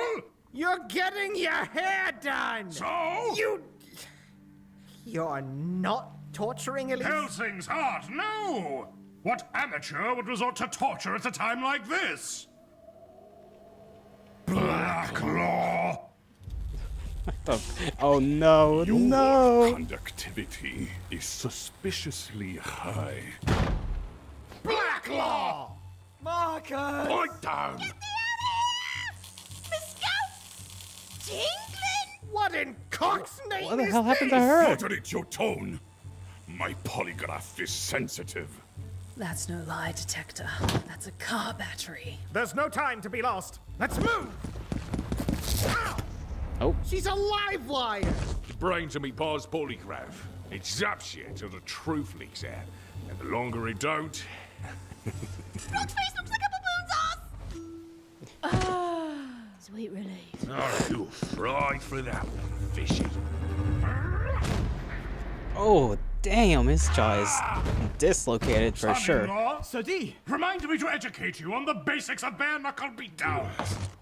It ain't that easy, old-timer. Your papa could never take a punch like that. Impressive. Blacklaw family. I see, I see.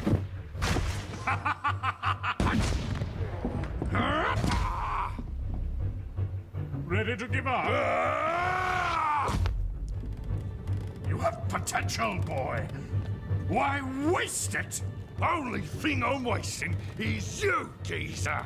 Well then, may the best geezer win. This is all a ploy. That boy is A definitely front gone. to steal from our archives.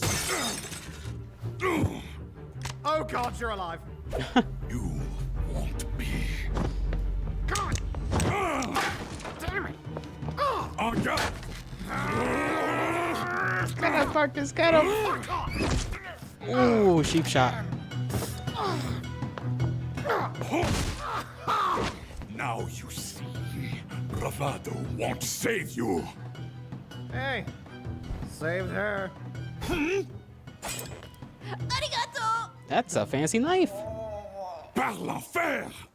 I know you attacked Arkham D. Or should I call you Kevin? Kevin? Behold! These guys are inhumanely strong. They are How'd of you very get that? specific bloodlines, for sure. Pilfered it from your pockets. Kevin Wetsworth? I pilfered that from the blank body. Dad, why are you carrying the wizard's driver's license around? It's a free, unused identity. Because it is! Look! The same! Indisputable! You and your spawns are the culprits! That's not all. I interrogated the cook to see if she was in on your scheme. The, test was inconclusive. She was clearly lying! I'll get Dr. Waters. She's clearly fried, that's what she is. You don't know how sweaty she left that artist. Probs while I'm still calling his mentis, innit? Poppycock! Amanda never sweats. She's lower class. Just like D. Enough! What does that even mean? Troubled Blacklaw! Your polygraph is broken! I'll kill you, D! Bring it on, Blacklaw! Fuck! This is so dumb! Marcus, Grimmel, Brock! Yeah, what do you want? We have to stop all of this bloody fighting! No, class workers This is don't get tired. asinine. Ah. Says you. We's busy That's what he's trying to solving say. the case. We got nary a clue where anyone is, and all you managed to do is fry poor Amanda. Yikes. The ghoul might be escaping at this very second.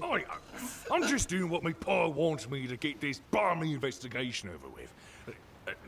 And don't try to fool me. It's you lot who are the... What is going on upstairs? Ghouls. What was that? It came from upstairs. Oh, bloody hell! Move, dickhead! Upstairs! Move, move, move! Ah! Oh, goodness.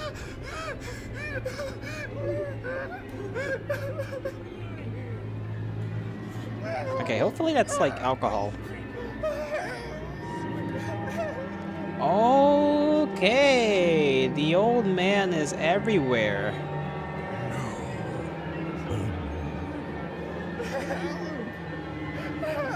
Oh.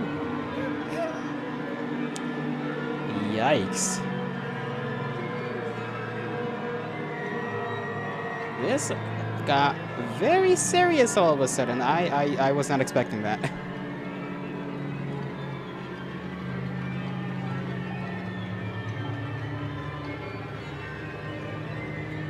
I mean, sure, there's been like violence before, but not somebody torn apart like that, I think. Oh, he's back.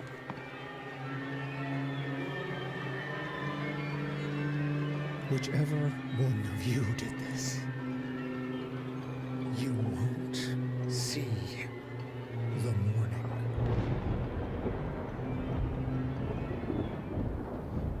Well, golly. You better hope they don't. So, I mean, it's not the old man. I am not sure who it could possibly be at the moment. I mean, we can already rule out our family folks, right? Our D and D's offspring and D's son-in-law. Obviously, not a ghoul. I hope. As for the rest of them, he speculated for months, you say. I don't think I can speculate for any shorter time and come up with a conclusive answer myself.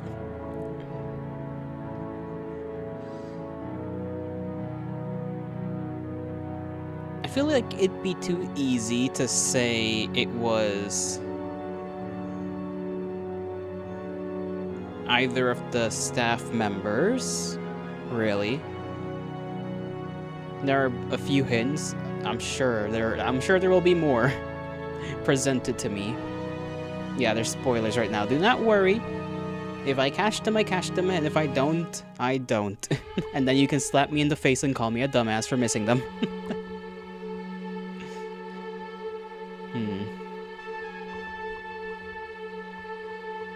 Yep, ladies frying.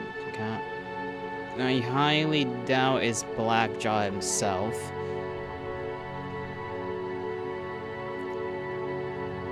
I feel like at the moment it's a little too early for any conclusion. I feel like that's solid enough to say. There may have been little sprinkles of a clue, but for me... Alright, now there's whispers going on. I don't know what that's all about.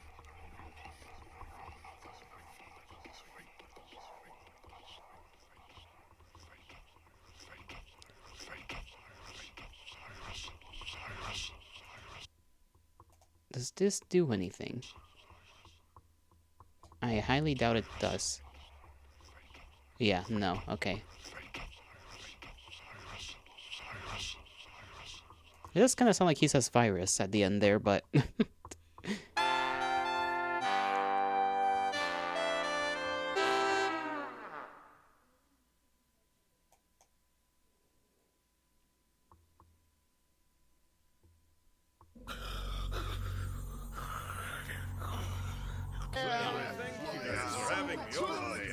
have feel emotions as I read because my crippling depression and anxiety. It's like, oh, What a lovely get together. oh, and then I'm going to feel things all over again. Wait, hold on. If I Whose fellow is this back there, huh?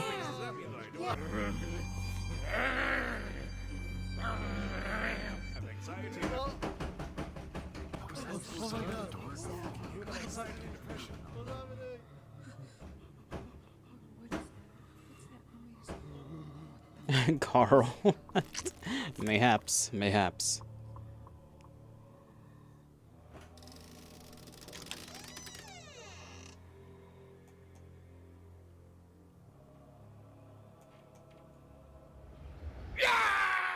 Okay.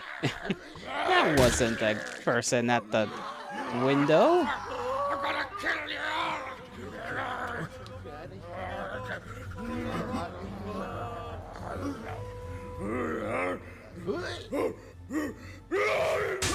Oh. Oh, he's hulking out. He's hulking out. For some reason, trying to murder even more after these paths. Get the fuck back He is here. grabbed. What's behind this door?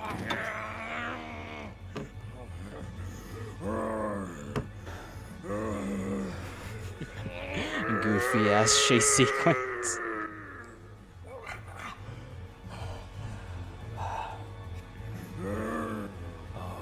I don't like how clever you are. Hey, it's the voice actor. I think, right?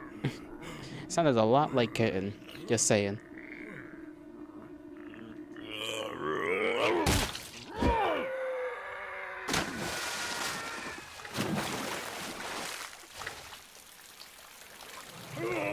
I'm melting.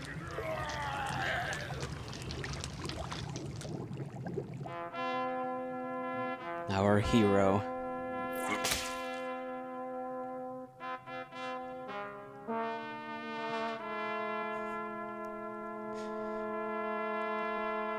Loved whatever that was. He's just like me, for real, for real. For the record, it is currently 23:15 on December 4th, 2006. Now, Mrs. LeBeau, I know it's a lot, but why don't we just start from the beginning? I can try, but oh, it was horrible. Take your time, ma'am. All I can see is red blood, gore. 1 second, tea with my brother. Not The Miss next, LaBoo-Boo. The door swings open. I see a man I'd never seen before, but Clive had seen him. He rises to his feet, but he doesn't get too far.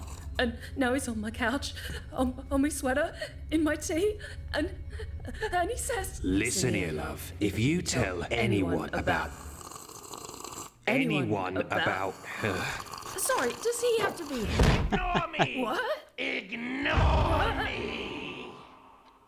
Okay, I have murdered 38 men. Oh, What the? what are you doing hanging out? That's alright, sudden confession. Was not expecting that. And I don't think Shatman was either. Oi, check it. Hey! How do you have this? Little Regent Kevin. gave him a while back. Just remembered. Reminded me of... Single remaining Kevin plushie in the next 2 days. You will be able to stop me. Oh! Kevin's got a real problem, don't he? Kevin's got a serious problem. Let me just go back and like these two other videos. For the record, like this one because that was just funny. Hey, Freako, Like what are this you one doing hanging because out just here? because honestly. Check it. And then this chapter is 4.1. Big D's Guide to Vampiric Powers. So I guess we're gonna get a bit of a rundown. It's too late, they're all gone. I know. Still. Some funny looking guy. I hope all the people that wanted it got to have it and are joyous and are possibly shooting at it. At least one has to have gotten shot, right? Like, somebody must have done it. Did I like this video? Yes, I did.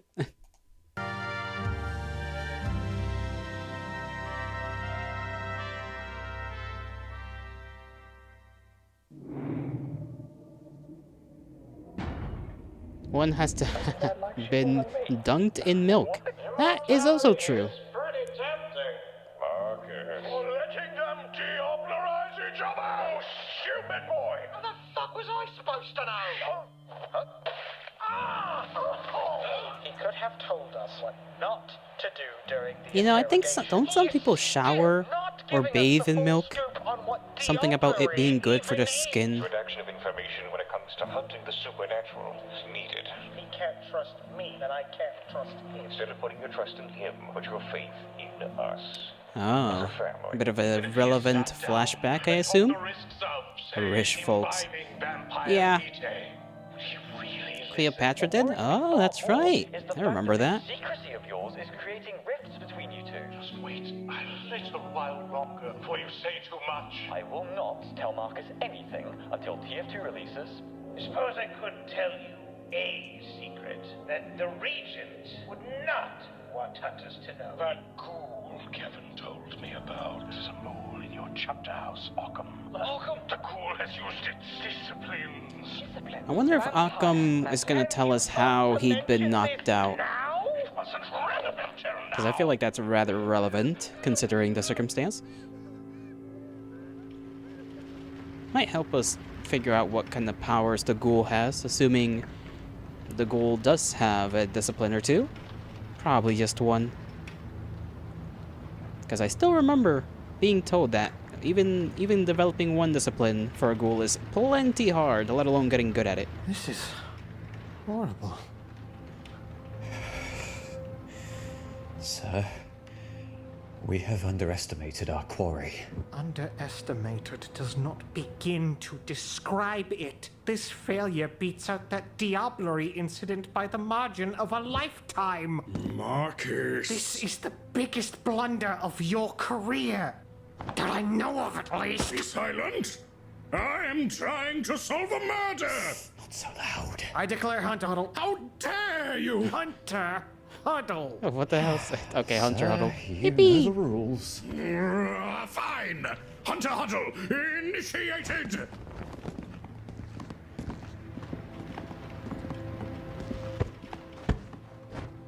You want to strategize, huh? A reconnaissance? Ice pack? It is too late for ice packs, Marcus. A man is dead. Dad, stop obliviating and answer me. What did this? How did this even happen? Fatigue looks like he exploded. That's not in the ghoul playbook. What the hell is going on? I don't quite know. Yes, you do. Of course you do. No, I don't. You always do. I feel like, I mean, it depends, I guess, on the wounds, if he actually blowed up or if he was ripped apart. Because I was going to say maybe it's vampire blood magic type shit. But now that I think about it, if it's a ghoul, it's not going to, like, it probably isn't going to have that. Most likely, I think. But it's still plausible, I suppose. Not too sure. And you always hide it! Stop it, Marcus! No! Now's not the time!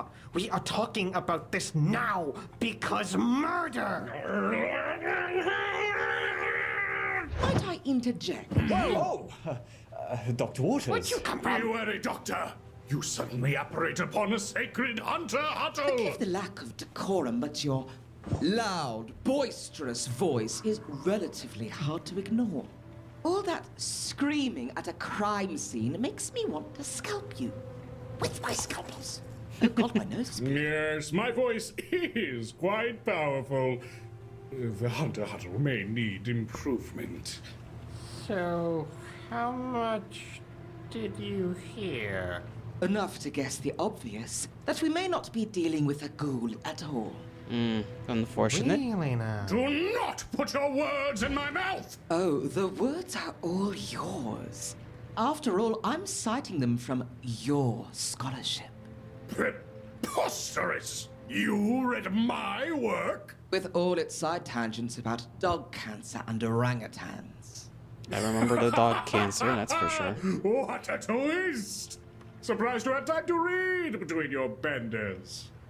You live in a glass house, Dee. Shouldn't you be thanking me for keeping your work alive? Damn it, you're basically Occam's second. If you're both willing to use our work, how the hell did Remold manage to censor it? Nepotism, seniority, the fact that he's from London and we're a backwater. But there's a time and place for that conversation. Ankle deep in my colleague's guts, isn't it? On that subject, I'm sorry we couldn't say Fatigue. As am I. This is an unfathomable loss. Lord Fatigue was among the greatest hunters I've ever met. But know that I will respect his legacy by doing my job.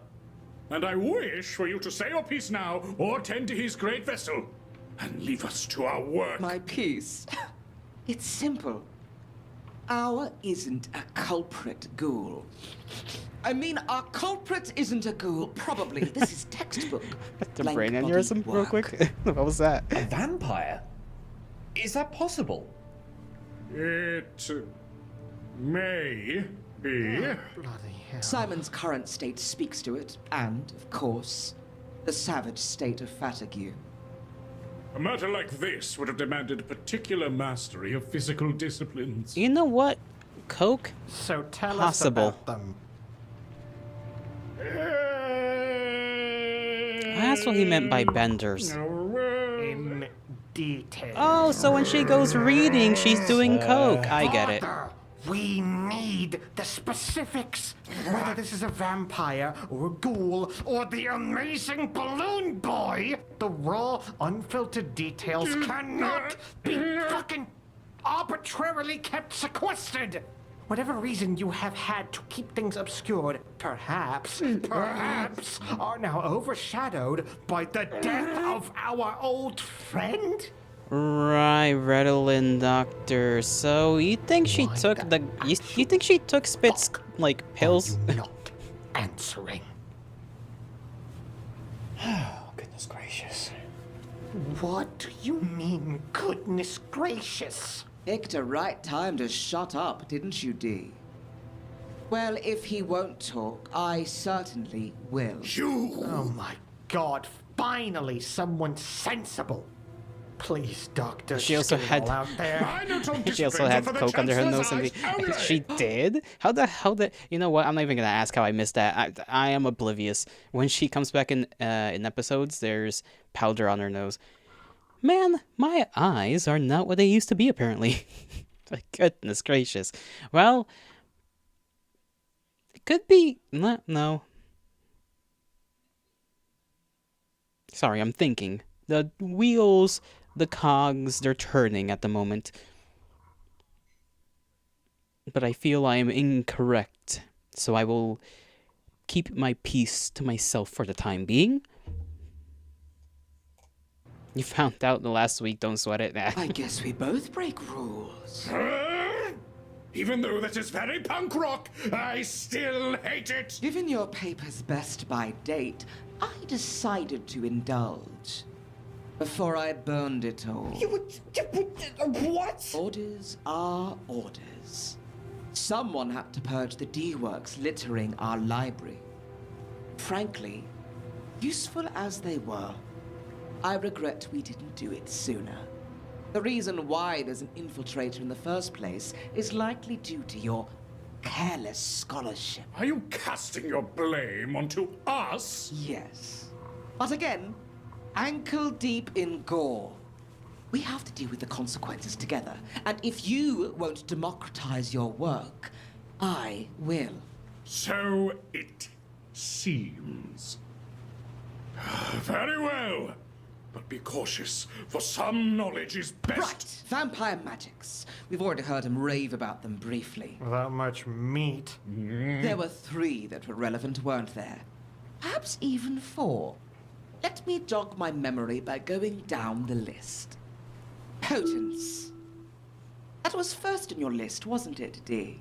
I don't remember. I wrote it out years ago. Sounds straightforward. Without any commas, it certainly was. Juggling dumpsters, isn't it? Or ripping someone apart with your bare hands. Now, worth noting, each unique vampiric power can, as far as we know, be learned by any given vampire. But important! You almost missed this. Each unique discipline comes naturally to different vampire types. Those not of that type must learn how to use them. Ah, so potent is something our human-animal vampire had naturally, I assume? Able to launch a fully grown adult like a football as part of the ape vampire learning curve? Incorrect! See, that's what I mean, what? Humanimal type vampires don't boast potence as an innate skill. Rather, they rely on the supernatural powers of protean. Instead of raw strength, animalistic fury comes to them more naturally. Serrated claws that can hiss through flesh like a knife through butter. Those are the humanimal's preferred weapon. Then, how the hell was he so strong, Sir D? Ape Boy, I mean. As Dr. Waters said, just because potence isn't innate to a vampire type doesn't mean they can't gain its knowledge. It's simply more difficult.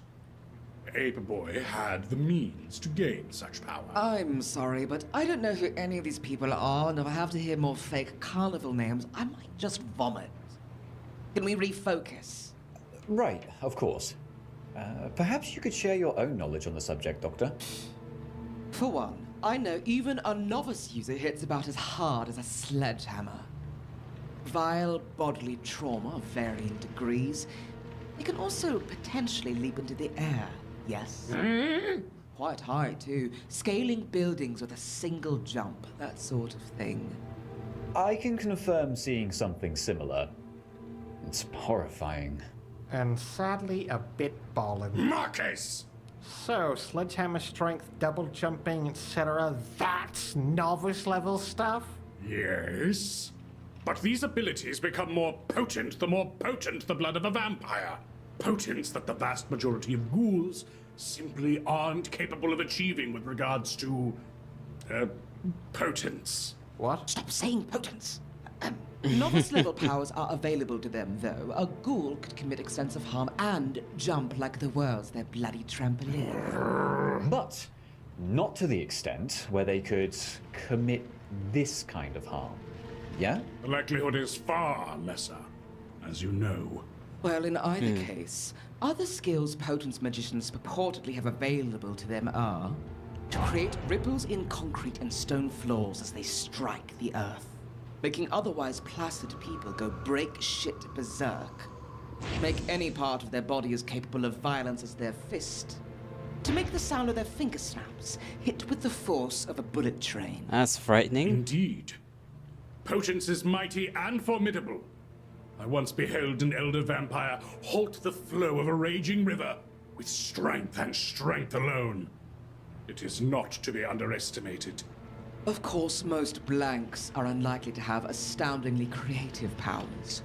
Those are reserved for the upper crust, by my reckoning. Still, that is an extremely worrying portent. What with Fatigue's state. So possible power that was so used? I'm satisfied we've covered the hallowed art of dead things hitting other things very hard. I guess there's still the issue, okay, like even though that one's like very obvious, right? Still the issue of like we don't necessarily know if there is a vampire in here, what kind of vampire they are, because you know the whole they can learn each other's kind of abilities type thing. So it's like we still have yet to see what other things happen. And unfortunately, for us to see other things happening, that means our characters have to suffer more. Nevertheless, there's more. Dominate. Mesmerism. Mentis imperium. Power over the mind. This particularly interested me as, well, a scholar of the mind. Yeah, we know they're working for the Tremere agent. This is among the vilest wherewithals leeches can afford with their vitae. No creature should be able to infringe so forcibly on the will of others. Yeah, who knows? Someone could use it to actually get info out of you. Many have tried. Most have detonated. Your bickering aside, dominate. is one of the blank body's parapsychological abilities. What now? Mental influence. Where its sister discipline, presence, is more akin to an unnatural charisma, Dominate users simply hijack their victim's psyche through sheer willpower. Those targeted are issued simple commands that are performed automatically, as if possessed. Like if you want someone to stop approaching, you say, not a step closer. Quite. However, while some blanks can puppeteer entire crowds, or bury their suggestions so deep it erases a host's personality, that kind of power is more common in the upper echelons of their society. A lower-level blank would be more limited to temporary commands targeting single individuals. Ah. So when more than one person is dominated, that's an advanced technique, yeah? That's what I said, no. In general, disciplines begin with a very limited scope. It's only with experience that a blank's abilities become more than low-grade parlor tricks. Like taking the blinders off of the horse, it only unleashes their true potential for harm. Just like a real horse! Sure. Thank you, Dee. Thank you for the example. One could imagine the ability to engage multiple at once to be the ultimate state of dominate, freed of any limitation in that field. So, hypothetically, if one were to control a group of 5... Then you'd be facing a creature of immense skill as far as domination is concerned. Ah. Great and mighty indeed. It is a dangerous and insidious sphere of power, emblematic of the beasts as a reference whole. to Kevin. What they can force you to do at the higher levels of mastery is nightmarish. But being able to circumvent the spell when it's cast is still a point of advantage. Indeed. The strength of one's will is something the vampiric curse tarnishes, rather than empowers. To that end, the canny hunter can potentially thwart their devilish commandments, if properly prepared. The issue comes, of course, with the element of surprise. For instance, if I were a powerful blank and I told you, hey, Marcus, kill yourself. No. Yes, you wouldn't. But if I were a blank body and you weren't expecting... Nah, still wouldn't. No, what I'm telling you is you would. Because you wouldn't have your mental defenses prepared. I don't know, maybe I'm just built differently? That's my boy! You are insufferable. I'd I like how probably Dios is off smiling myself there if in the you were back. an elder vampire, if that helps. Yes, heartwarming, kid. The point is, a ghoul can probably only charm one person. But if it's a full-on blank, any one of us could have sleeper suggestions buried in our psyche and not know it. Except for me. No! And Big D neither! We are done wasting my time. Why don't we move on to the next subject you'll all ruin? Are we really that bad? Yes. Now then, obfuscate. Alright, so my guess on this one is the ability to vanish from sight. We've seen that ourselves. Not seen, I guess. To that end, any additional insight? Like most things in this great world of ours, it's more complicated than just a layman's understanding of Staff invisibility. Obfuscate as a discipline encompasses a rather varied arsenal. The gist is in the name. Obfuscation. Tricking the mind into perceiving something incorrectly. Which, naturally, makes this another parapsychological phenomena. Wait, hold on. If I must. When we had that sludge lad captured, he turned invisible and I couldn't even detect him on security cams. How the hell is that parapsychology? That, my very brash former colleague, is what you might expect of an advanced obfuscate user. It takes time and effort for a blank to develop their talents to such an extent that they disappear on film. Believe it or not, I've actually submitted a treatise to London on the subject. We don't have time for all of it. So just take my word. Jesus, that technically means Sludge Lad was kinda... I mean, I know he literally diabolized some of his fellow vampires, but like, and we already knew he was powerful, but like, I guess skills-wise, that's how we know now for sure that boy was definitely very good at hiding and obfuscating. That's a little scary to think that, like, they're coming up across some mighty powerful vampires, and there might even be one more powerful than that just somewhere in the building, in the walls even. It's not the picture that's grainy. It's your perception. That's actually kind of impressive. Impressive, yes, but no less dangerous than unnatural strength or laser heat That was vision. before the Diablerie. That too. Do vampires Right, you're right. have- That was like before it. He went invisible even on the cameras before the Diablerie, which I would imagine the Diablerie would only make stronger in theory. He was dead longest, but had the weakest blood. So, I mean, even with weak blood, no, like, if it's, I guess it's a mixture of, like, experience and blood, so, like, it makes sense that, like, since he was the weakest, but, like, well, dead the longest, he has more time to be obfuscating, and therefore, pretty good at the whole shebang. That's terrifying. So basically, if you get turned to a vampire and you want to be a particularly strong vampire, easiest way is just be alive and use your power. And then slightly harder way is, I don't know, make your blood not so weak somehow. If you want to struggle a little more to be more powerful. Laser heat vision? Only if they're sufficiently fascinated by the Carpathian mountain range. Writing that down. I guess all this makes Boyce John Cena gaff a bit funnier. Jonathan Senastity's ability to vanish aside, turning invisible is only one of the many things this discipline is capable of. Sludge lads the world over Odonic use it sorcery. not only to vanish from That's sight, new. but impose a false self over their twisted visage. Likewise, appearance is not the only thing that can be cloaked. Sounds can be silenced, conversations coded from outside contemplation. And there's even a canny clan of daredevils that specialize in creating illusions.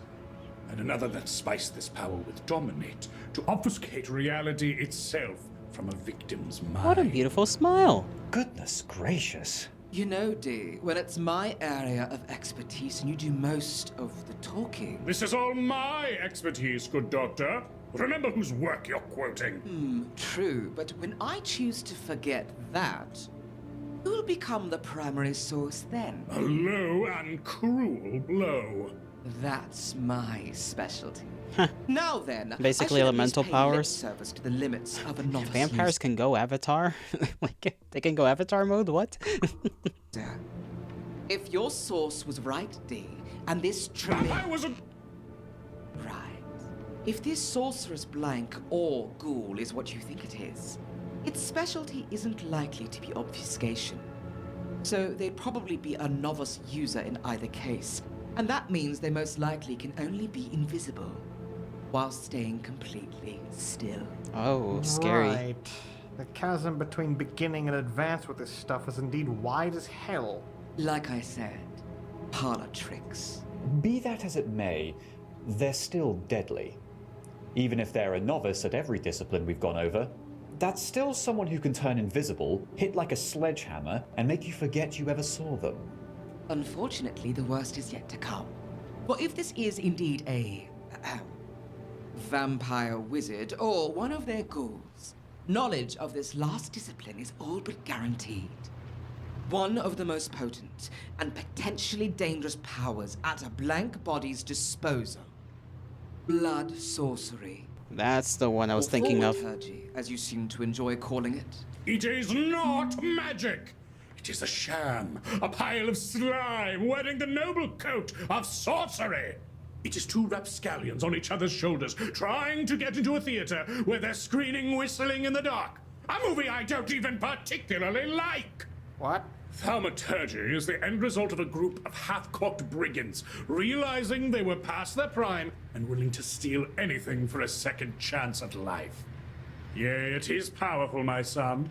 Deadly, sadistic, at times even marvelous. Yet it is like the vampire itself, a shallow imitation of grander things. A treasure fit for thieves and worms. I get what you're putting down. So, blood sorcery is just... what? Special vampire sorcery? Kind of like how Arkham uses special Celtic sorcery? A bit of A, a bit of B. The scholastic consensus is that blood sorcery has its origins in sorcerer's techniques, most of them ancient and lost to our records. Of course, that's just its most orthodox path. Since its beginnings, many former sorcerers and magi have since added their knowledge to blank body methods. But what are these blank body methods? I assume the use of vitae? Yes, actually, vitae. Vampiric essence. Arcanum scholars better versed in the topic believe that it can help stretch the traditionally strict and linear rules of sorcery. Hey, wait. I've heard the term vitae used like... you know, it's important and means something. Care to elaborate? Is it the source of a vamp's power? Indeed. Right. And, hey, how did you know that, love? Oh, well... He overheard me mention it to a peer. I told him the slightest gist, and I suppose he extrapolated the rest, as you've done just now. Right. That's how I know. Just my luck. Always missing the info dumps. Well, at least you've got this one. Yeah. So, in what ways is thaumaturgy so versatile? What can it do? What can't it do? Well, nothing without at least a slightly sanguine twist. Thaumaturges are most famous for their ability to manipulate blood. But this is only one of many paths. They might extract it from a range, gain unnatural insights from its sampling, utilize it as a weapon, or, in one of their most feared techniques, completely exsanguinate a victim in a violent, steaming, white-hot cauldron of blood. See, that's what I thought That may have doesn't been sound like a pleasant way to go. what happened to the old man. It isn't. But it's not the only thing blood sorcery can manipulate. Some walk the path of the Leavenbolt and might weave one's bioelectricity into vicious lightning. Others walk a greener path, growing vitae-tainted flora in obsequious obedience to their whim. There are also various dark rites and rituals a thaumaturge might gain access to. Enchanted mirrors, hexes, curses, and more. The list is too numerous to count. And that's not even mentioning the sorceress paths that were walked by the dead long before the vampire wizards. Ancient elemental techniques of the Caucasus, serpentine poisons of the snake cults, a variety of curses known only to a merciless order of judges, the blighted demonology of an infernal bloodline known as... Fuck, and this is all one discipline? Be swayed not by its power, Marcus! This variance exists only in emulation of greater powers, forever beyond their grasp. A fact that vexes those warlocks, so haggard, aged, and proud, ever on through their days of restless slumber. I mean, okay if you say so, I guess. But I'm feeling it in my bones. We might be getting somewhere with this. More details, Father, more. Come on, don't stop now. No! No? No more! This is useless to dwell on. Thaumaturgy is too vast to be useful. Query me no longer. Oh, bloody hell. You're getting closed-lipped about this stuff again? I've already told you far more than I intended to. Oh, great. Just great. So I can only learn about the secret, scary world of the supernatural when someone bites it big time, huh? Hey! My son! My secrecy is protection! And how does keeping this from us protect anyone, exactly? How did it protect Fatigue? Hold on, need to, dip from the family drama. She's They gotta go finished get hosing coke. Spit off. I'm going to go and check on him. That's a fucking...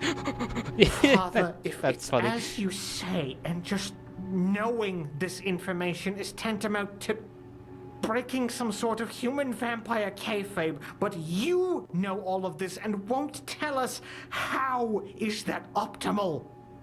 How are we supposed to survive when things get like this? Marcus! Sorry, love, but I will be That's heard disrespectful out on to the this. dead We're man. here Eh. as your family. I'm sure he because won't we mind. want to understand and fight these murderous monsters. Not just that, son. The boundaries are set for a reason, so we do not unnecessarily endanger ourselves. A dead hunter is useless to all, except as a warning, writ in blood. Who are the rules set by? You? Yes! And I would have you abide by them as your father! I am stronger than you, smarter than you, a superior hunter! I am your better, and you still...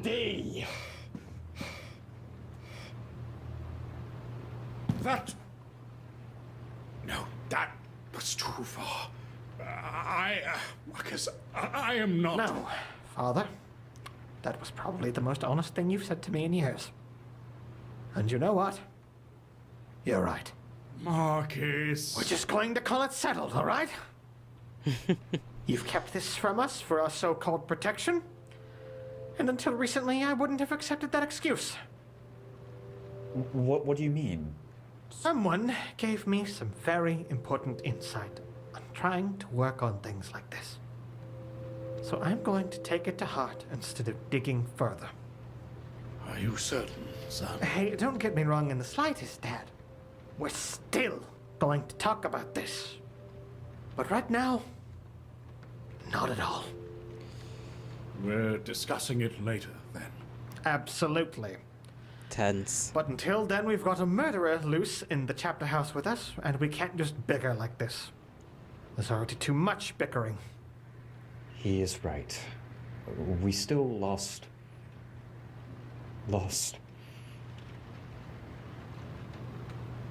I'm gonna go refocus, Dad. Sorry I was quiet for like basically almost all of that. It was just, I wanted to take in the information. It all felt too important to really interrupt for more than a comment or two here and there. But yeah, the drama, the family drama. Dee can't just say, hey, I don't want you to get yourself killed because you think, oh, this is cool, strong stuff, let's go get some. He has to go off like that. Yikes. That relationship of theirs is not doing too well. It was better here, all of that. Yeah, it's better. Probably better for me, but not necessarily entertaining, might I say. For you all to hear me just say nothing. It's like the whole point of me watching this, you know? It's like I say things and you guys be like, haha, look at this idiot. He's wrong. But yeah, that was all helpful clues. Helpful, but we still need more. I'm starting to lean into, like, if it is a vampire, just full-blown blank, then maybe one that can go invisible and do a bit of implosion on people with their own blood. Maybe.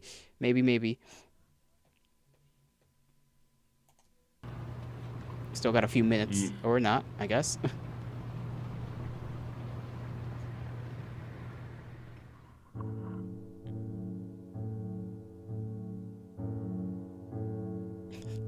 I thought we still had a couple minutes. There is stuff here in the back. How long is this? A minute? Almost 2 minutes.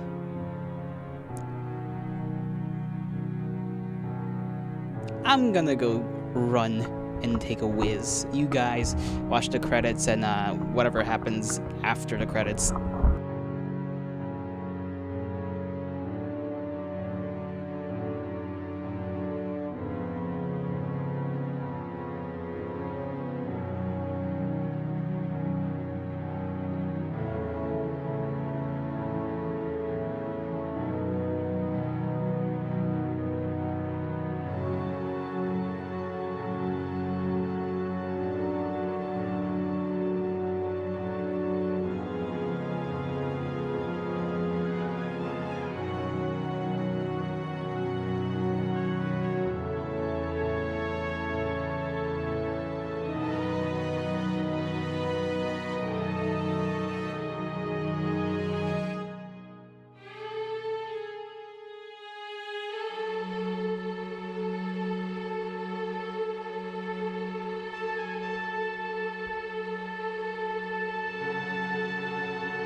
Like if you want someone to stop approaching, you say, not a step closer.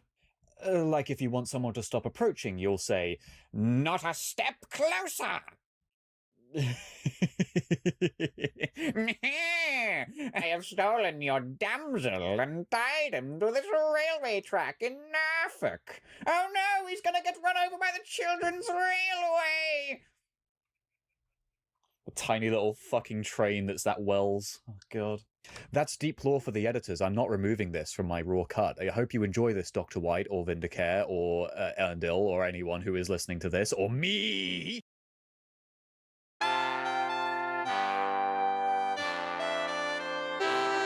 I just came back and heard a bunch of jarbling. What the hell was that? Oh, fuck yeah. Hell yeah. The Camarilla strut. Karumshi. Charles Pizza. We love ships. Charles Pizza. What kind of ships, though? Spill this ragu. Is this just them actually just playing the game? It is. Okay.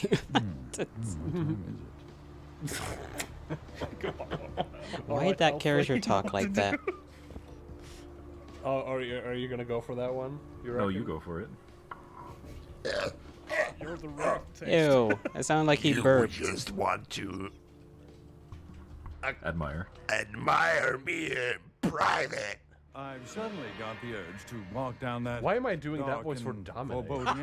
No, that's intimidation. That's regular off-brand ones. I see. But are they like Doritos, but off-brand, or the wavy ones that are orange powdered and are tasty? I forgot. Ruffles? Ruffles. It looks like a fucking new metal band. Good luck finding a bidet around here. How much time? Oh, we only got 10 minutes. Yeah, go to the fucking I actually don't know what the next part is. Go to the corner. I will be playing this game, by the way. I know some of you know. Wiki knows I'll be playing Masquerade eventually. The gang. The gang. The coterie. What are they doing to this poor guy? The wall inspectors. Alright, that's good. Then nobody gives a shit. Alright, now sire them.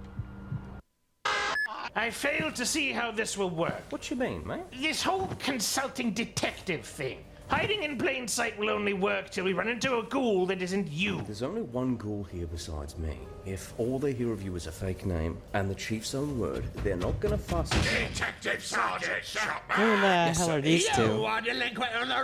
Regarding those robberies on the corner of Sproston and Dapplemere. Where are they? Working on it, Chief. I had to fill some witness depositions with the help of Consultant Wells here. Yes, we're working on it. Now go away. All right, Chapman, you're off the hook for now. You and your excessively handsome consultant get to it. And Mr. Wells, keep up the good work, lad. Why is that one on top of the other one's back like that? That is just off-putting. It's just off-putting to say the least. The shives. Presence alone is going to have a negative impact on my performance review, Herbie. Yes, suffer. I gotta say, Kevin's looking kind of snazzy in that uniform. You see, all we need is some good old clothes. His parasite. You know what? That's likely. That's likely the case.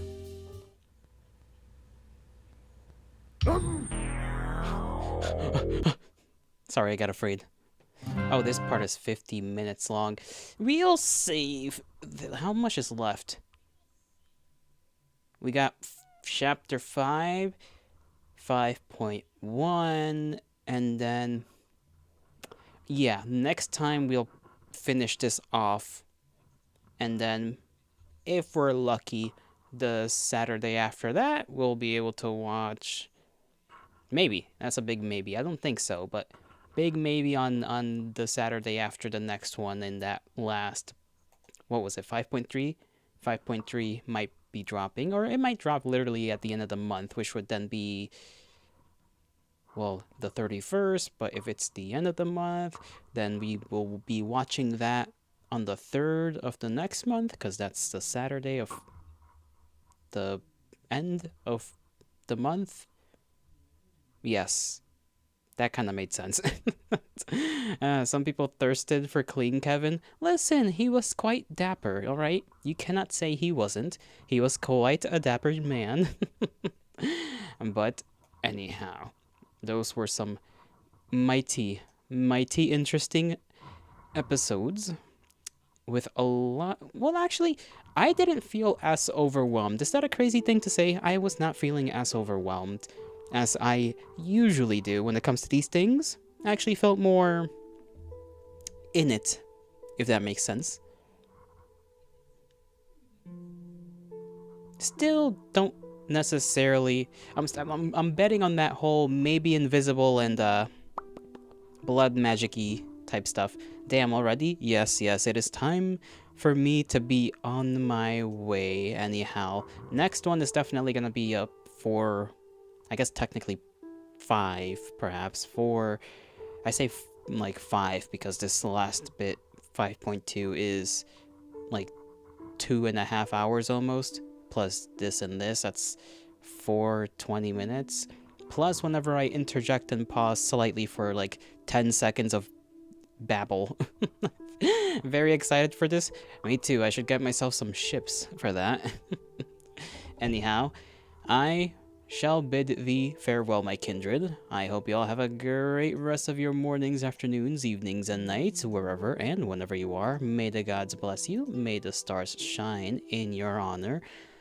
Tomorrow is simply just a day in which I will do what I do on every Sunday, which is plan stuff for the week.